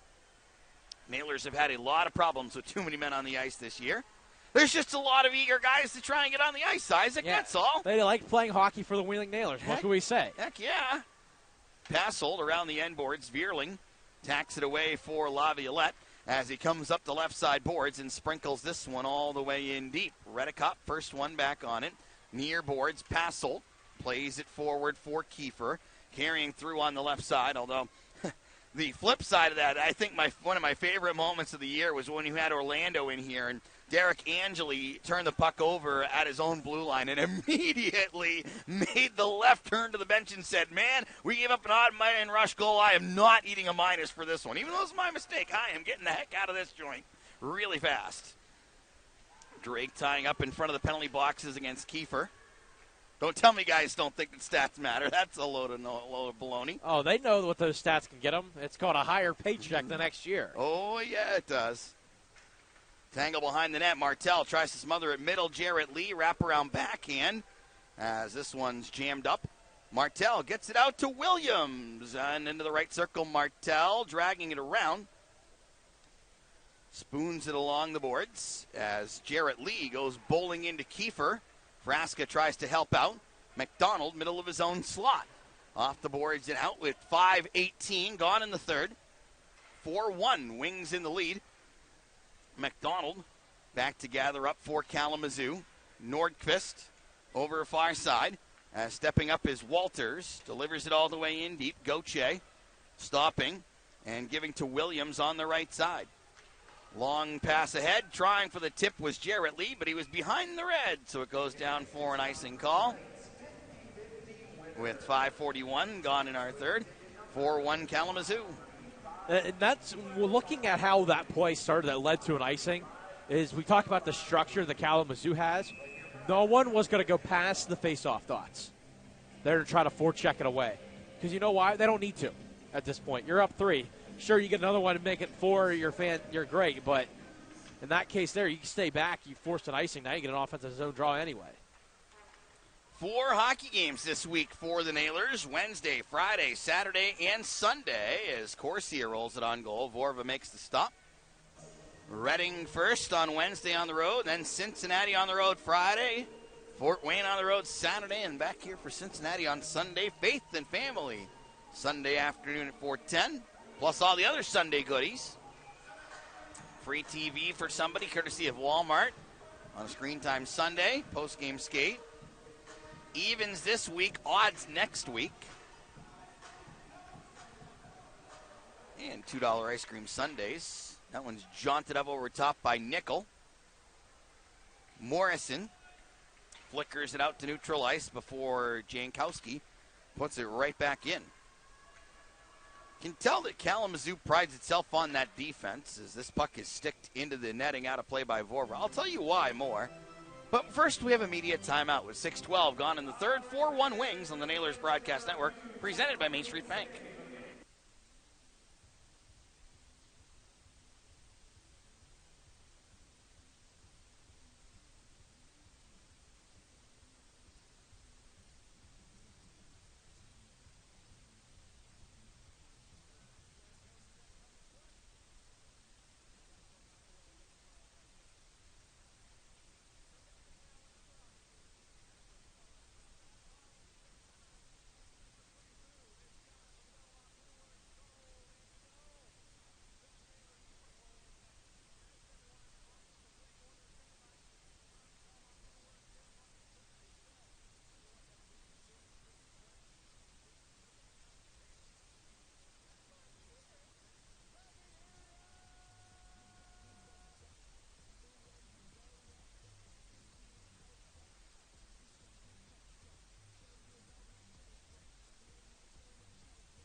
.6:12 gone in period number 3. Nailers trailing the Wings 4-1 here this afternoon. Game number 52 of our 72-game journey from October to April. Justin Lee for Tanner Latteroot, picked off in center. Passel winds, fakes the slap shot, carries in left side, feeds it up. Joyaux over to Sakaman to the slot. Kiefer turning, backing up, right side. Wrister tipped on its way. Gauthier the save off of Bradford as That is just the 9th shot on goal for the Wings since the midway point of the first period. We thought at one point when it was, 12-2 in shots, we're like, oh my gosh, Kalamazoo's on pace for, 60. And, well, they're at 21. It's called averages for a reason. They don't tell you when they come in each period. True. Boomhauer threw a punishing check in the corner, and that'll lead to a conversation between the benches. It's been relatively quiet in that department. We had the fight, Redekop and Corsia, and I think that kind of quieted down the hitting from Redekop, although he has some words. Now Boomhauer's chatting over across. Boomhauer has the one thing on Redekop. He's like, remember when Diamond Hands just made your brain mush practically? I beat him. Face off in the center circle with that Great Nailers logo facing the opposite direction of the Herb Electric broadcast booth. Fans getting a chance to see the home blacks all weekend long. Well, let's call them the black jerseys because they can be worn in any location now. We usually do the flip halfway through the year, which we do. But you've got specialty jerseys that throw wrinkles into all these things. Beliveau, left point shot. I was talking to Bill Higgins the other day, and he's like, I'm trying to figure out when I can squeeze in a game with the alternates and see if an opposing team would be so kind to wear a dark uniform here for a night. Could wear them on the road. Yeah, you could. You might see him here sooner than later. This one's kicked around in neutral ice. Yet it would do it with a team that only comes for one and is not in a different destination. What about next Sunday? That may be the sooner than the later. As Jarrett Lee dumps in around the corner glass as Martel plates this one off the outside of the net. It went middle for Frasca, but he fanned on it. Puck was hopping all over creation. Back come the Wings. Adams in right side. Tried to tuck in far side, but he put it wide. Martel looking ahead. Jarrett Lee skates onto it. Comes in right side. Protecting. Goes over to his left. Wrists it along. Frasca has Drake on top of the crease. Oh, he banked it middle, and Drake couldn't quite stuff in a rebound. Jarrett Lee. Far side boards. Walks up the wall. Forced into neutral ice.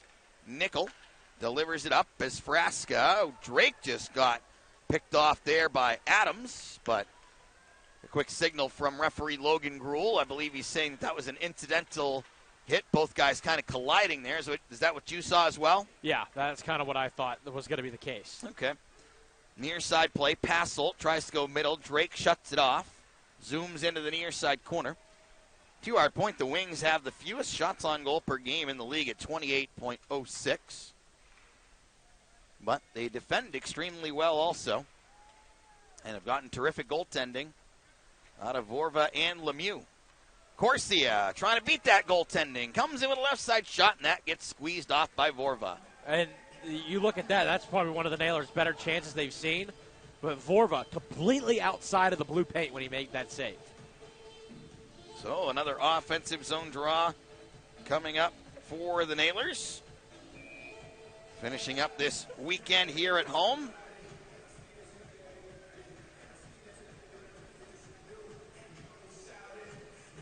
As Corsia leans in for the draw. He got the double digits on Friday night. A lot of players in double digits this year for the Nailers. It's been good distribution throughout the lineup. That was actually a conversation I was having with Peter Laviolette the other day in the car, and we were coming back from the Booze Cruise You Lose program. So we were looking at some of the numbers that are just so explosive in the NHL. And like you look at Austin Matthews, who's already at 51 goals. Corsia carries in offside. And yes, I understand. They're at the top of the world. Like, they're the best players in the world. I totally get that. But you kind of think about, wow, there's nobody even close to 51 in this league. But you look at the distribution, and I feel like the NHL is starting to become very top-heavy, where it's a lot of your top line is really carrying the mail. Whereas at this league, you're starting to see it more where you're seeing more depth throughout all lineups that are contributing to the offenses. I also have a thing that you could throw into that as well, compared to this league as well. The schedule does a whole lot to it. Oh, yeah. As well. I mean, you don't see the NHL playing this many games back-to-back. Sajin carries in. Right side riser up over top of the net. You mean 3-3s are 4 and up there? Yeah, I think that's in wingdings for them. It'll be interesting to see how Pittsburgh does with the 5-8, like I mentioned this week. That's going to be a lot. They're playing today against Philly, And then you got the Vancouver, Seattle, Calgary, Edmonton journey. So that's going to be fascinating to watch. Wings land it. Far side corner as Justin Lee and Seifert collide. That one hops middle. Stepping up, Dashke wrist shot. Glove save made by Gauthier. Gauthier able to see it all the way into that glove. 9:35 to go in the third. 4-1 Wings on the Nailers Broadcast Network, presented by Main Street Bank.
.9:35 to go, third period. Wings leading the Nailers 4-1.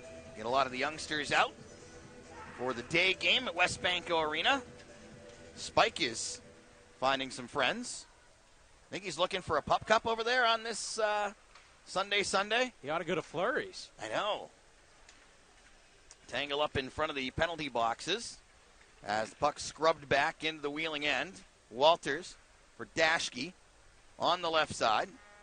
Skimming his way ahead, coming in down the middle, feeding to his right for Adams as he goes into the far side corner. Mentioned it last night, Dashke tied for third among ECHL defensemen with 11 goals. There's a delayed penalty behind the play on the Wings. Rail is going to give it to them as Walters touches up. Adams knows that he is the guy, and he tripped the guy, so that's going to be the penalty. Arm didn't go up directly after it, but I think it's the correct call as Adams will go to the box, as DJ just mentioned. 11:03 is the time as the Nailers will plug in an AEP power play for the fourth time here in the afternoon. You need to start to work your way back. It's got to be right here. Corsia giving instructions with Koopman before leaning in on the draw. Tumble for it, comes around near boards. Does Beliveau keep in? Yes. Good job on the backhand. Koopman, right wing boards, up top Beliveau, over, slap pass by Nickel, trying to find Koopman on the right wing half boards. Beliveau straight away, Koopman top of the right circle, up for Nickel, bombs it on goal, save made, Warva, rebound, it was loose. But looking like Gruel saying that it was basically pitchforked out of there. Yeah, he's saying basically, I think Vorva had the glove on it, and the Nailers picked his glove up. Some tweets at Deej_HockeyPXP and I_Basinger. Joni says, come on, boys, you got this. Let's go, Nailers.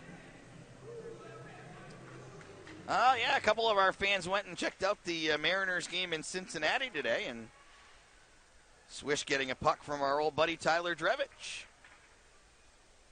They got Drevich, they got Kalmakov, they got DeVoe. DeVoe scored in that game, too. They are Wheeling Nailers Northeast. They got Wheeling Nailers South in Jacksonville for the most part. Forgot about Chase Zeke, too. Oh, yes. Bradford spills this one wide of the net. Grabbed along by Corsia as he starts to trudge ahead. Jarrett Lee coming ahead, right side, gains entry, gives to Beliveau, left circle, wrist shot, score!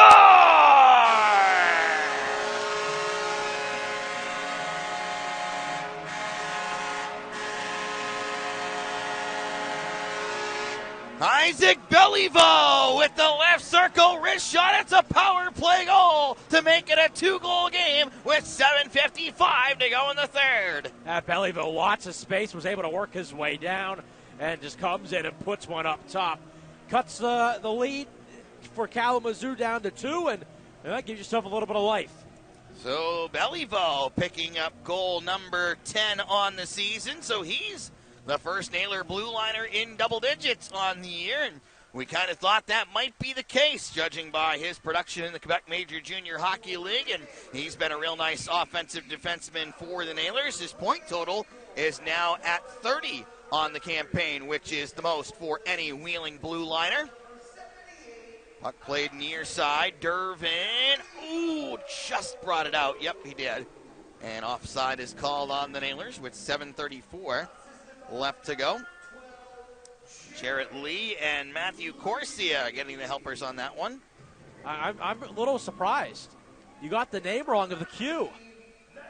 It's not Major Junior anymore. Oh, that's right. It's the Quebec Maritime Junior Hockey League. Shame on me. Yeah, I'm a little disappointed in you. I'm disappointed in myself. Shame. Shakaman broken up and neutralized by Drake, as that one is smoked in by Sockman. Rail goes back to retrieve. Glides up right side, feeds it ahead for Fresca, dumping in near boards. Boy, next 4-ish minutes would be real key for the Nailers here, as Rail bodies down at the right point. Gave it away for Bradford. Looks to stretch it up. Sagen going deep towards Morrison in the corner. Drake first one back there. Delayed offsides on the wings as Morrison gave it a look. Drake fires forward. Martel in right side. Vierling going to goal. Stick that from behind, and that's going to be a Kalamazoo penalty. It's going to be a hook. So another big AEP power play chance here for the Nailers, and this one was just good at angles and knowing where to go, and Vierling working his way to the front of the net. Vierling did a great job getting that step in deep behind the D and was able to draw the hooking penalty on Nordquist at 13-14. So, AEP power play number 5. The Nailers just scored moments ago to make it 4-2 on the man advantage. 4-3 would be fascinating here. Nailers win the draw. Nickel going middle. Wrister coming. That one blocked, and it lands into the Kalamazoo bench. A good positive comes out of that is it never hit the ice on the outside of it, so it's still an offensive zone draw. So basically like it was saved. Jarrett Lee does a nice job of distributing the puck as he got his 12th assist of the year moments ago. Nailers going to switch up the units. Vierling did a wonderful job of drawing the penalty. Offensive zone draw.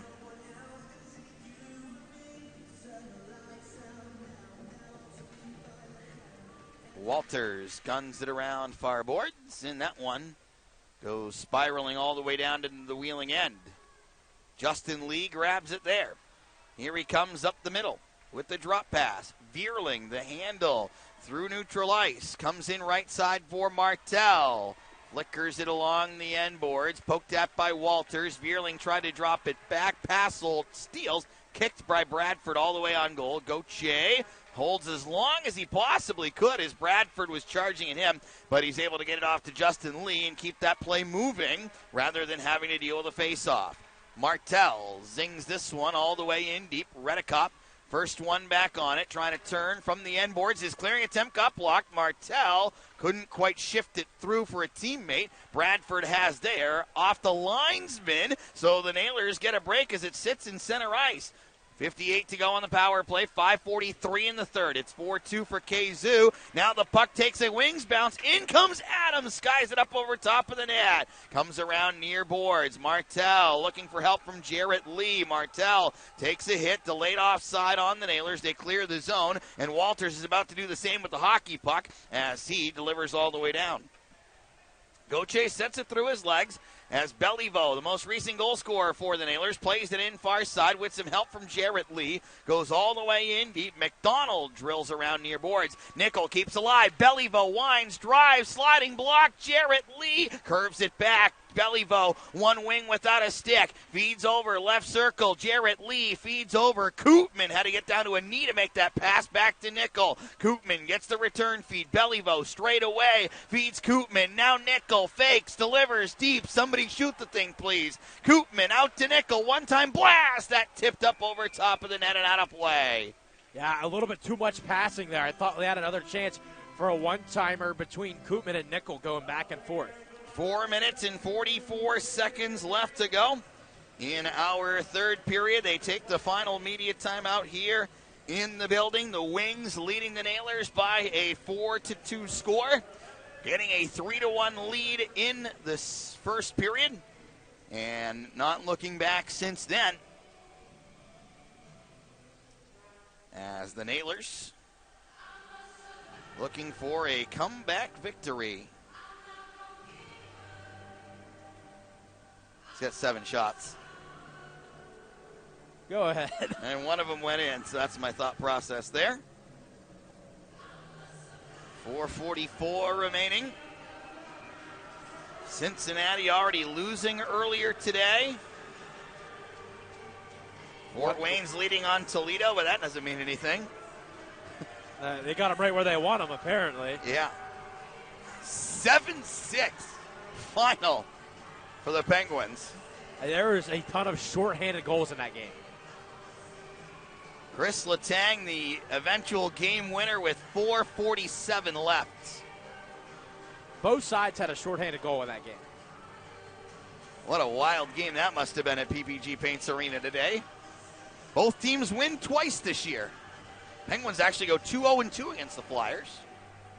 Big to do it in regulation today, too. Yeah, because they need all the points they can get. Because they are 9 points back of Philadelphia going into today, so now 7. Latteru to Frasca. Turnaround right side shot. That gets blocked. Frasca carrying in left side. Isaac, I've got Patrick Waugh on line 2. How early are you pulling the goaltender here? Oh, maybe at 3-minute mark. Okay.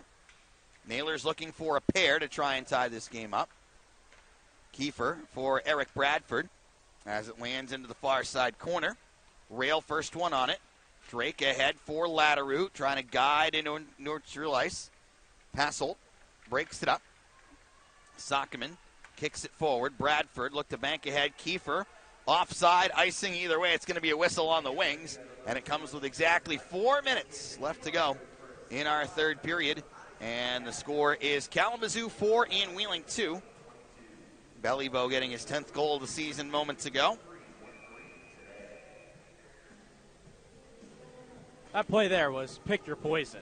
Icing or intentional offside. Nailers have had a goal by a defenseman in all 3 games this weekend. Now, Dervin was the defenseman playing forward to get his on Friday night, but he had Justin Lee last night and Beliveau today. Martel's got one today. He was looking for a second one. They score anyways!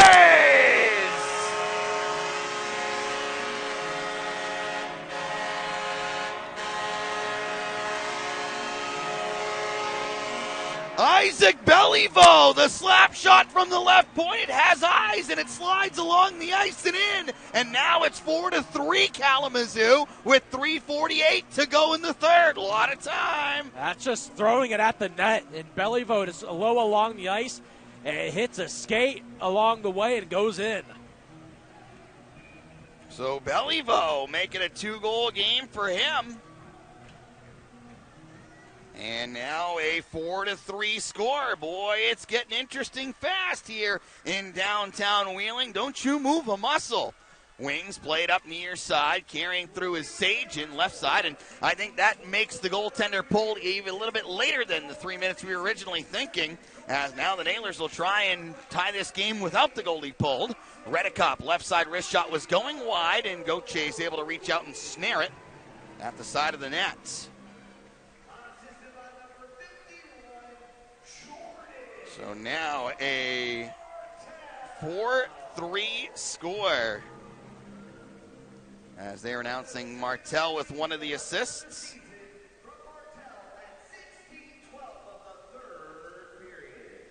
Did you catch the other one? It was just Martel. Oh, it was just Martel, okay. All right, 4-3 now for Kalamazoo. Draw to Gautier's right. Koopman hauled down by Morris, or make that Justin Lee hauled down by Morrison. Stick was there, but Nailers couldn't quite buy that call. Power plays have been 5-3 in favor of Wheeling tonight. Dished in by Corsia. Koopman going after it against Redicop. Puck locked up against the end boards. Corsia goes barreling in to throw the body around. Adams squeaks the puck ahead, right side. Bodied into by Beliveau. Icing waved off. First one back there is Justin Lee. He fights off one, gets it up far boards for Beliveau. Corsia skating forward on the left side, getting in at the circle, trying to crash middle, fought off by Walters. Jankowski trying to lend a helping hand as it's Adams skating in and dumping all the way deep. So Beliveau now tied for third in the ECHL with 11 goals by defensemen. Tying Dashke on the other side and a couple of other players as this one's locked up in center. Sprayed in by Bradford. Nickel first one back on it. Boy, wouldn't this be a comeback effort by the Nailers. Down by 3 entering the period. So far 2 to bring it to within a goal. Latteroot chopped away by Bradford in front of the benches. This one lands back for Dashke over to Walters far side. They already have 1 3-goal comeback in a third period at home this year. That was against Orlando just 3 weeks ago. Drake shouldering in, far side corner. Frasca smacks it up, looking for Jarrett Lee. Can't connect. This one will go down for icing with 1:56 to go in our third period. So the Nailers will have a defensive zone draw as they are looking for that equalizer. Back-to-back by Belly. I think the scenario with the goaltender, maybe get it down to 1.5 minutes if you can, if you have possession. Or I wouldn't be shocked if you get an offensive zone draw if it's a timeout and then a goalie pull. I like that thinking too. Sakaman, point drive, blocked. Comes to Morgan, his backhander, rolled on goal. Gauthier bodies it away. Adams, far side. Nickel tried to thrust at him.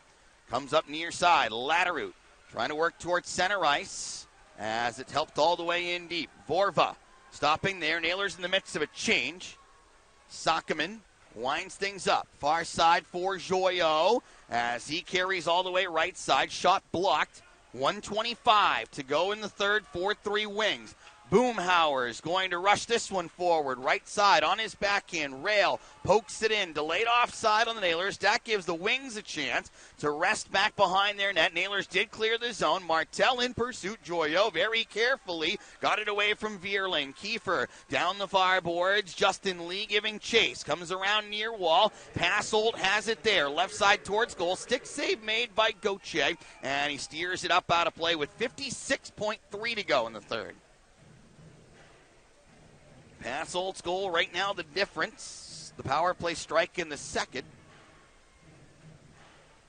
This is a really big face-off here, obviously, with under a minute to go, but you need to win it, and I think you're going to have Gauthier follow him to the bench. It'll be Jankowski to take it on his strong side, but Bradford's also on his strong side. It hops Redicop back into wing territory. Nordqvist up the far side boards. Kiefer shuffled it in deep. Beliveau goes back to retrieve, comes up, middle of center ice. Gauthier goes with them. Beliveau, long wrister, off back glass, tumbles down. Redicop up near side boards. Justin Lee tries to pressure it away. Near side corner, Corsia has it hit off the Banco bounce. Wings towards the empty net, wide left. Icing coming up. Okay, 25.7 left in the third period. Derek Army, you got to figure, is probably calling the timeout right here with the offensive zone draw, trying to draw up that tying goal. Yeah, you might not get another opportunity to use it, so it might be taking all their time as they can. As Mitch signaled it. Good assistant that he is. Gives Derek a couple extra seconds to draw up the play. Yep. So the Wings scored 3 in the first to Wheeling's 1. Kalamazoo added 1 in the second, was up 4-1 going into this third, in which the Nailers have scored twice. Isaac Beliveau getting both of them to make it a 4-3 contest. Wings in the lead, 25.7. Some would say that's not a lot of time. Others would say that's a lot of time. It depends on if you win the draw. Yes, that's... If you win the draw, it's a lot of time. If you lose it, it's going to be tough. And the Nailers had the choice of circle because it was icing on the wings. And they picked the draw to the left. And that's probably going to be Corsia to take it. He's got Vierling, Martel, Koopman, Justin Lee, and Beliveau.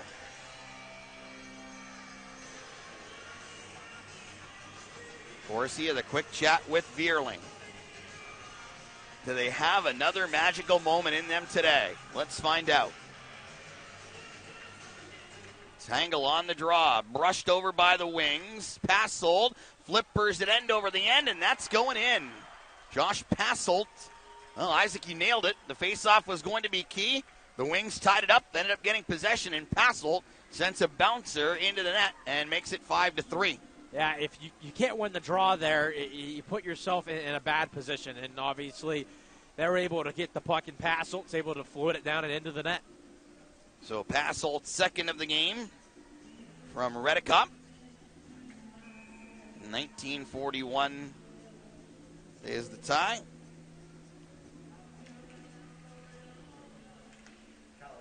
As the Wings get the insurance tally to make it 5-3. This one's wound in by Justin Lee. Redicop plays it back into the corner. Walters was trying to pin it there. Corsia throws one more good one on Redicop. This one will fly away. It into the middle of the video board. Oh, okay. It went up and down in. And we have .2 left to do. So we'll just go ahead and start filling things out here as it's going to be 5-3 our final. Goche is going to go to the bench. I don't think that's going to make much of a difference here. No. Unless he can draw up a 2-goal play here.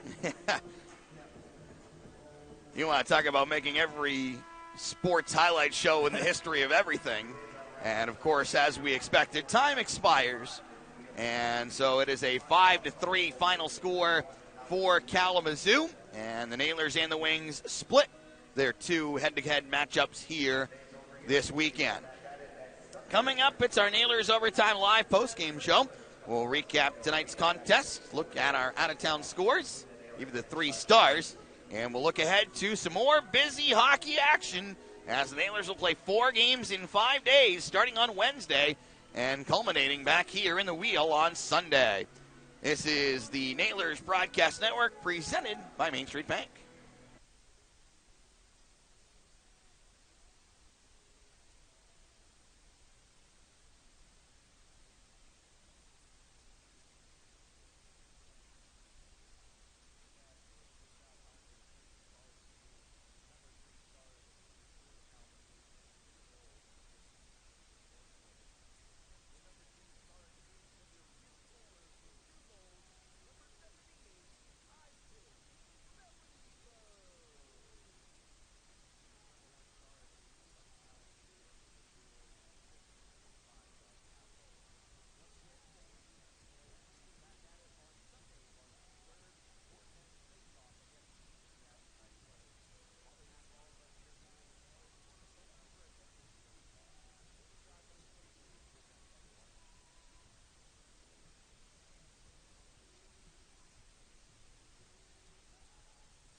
The Kalamazoo Wings defeat the Wheeling Nailers 5-3 here this afternoon at West Banco Arena. So Wheeling unfortunately dropping 2 out of 3 on this home weekend. Some interesting hockey, that's for sure, that we've seen over the course of the 3 days as the Nailers fell 5-3 to the Comets on Friday, then beat the Wings 2-1 last night before falling here again this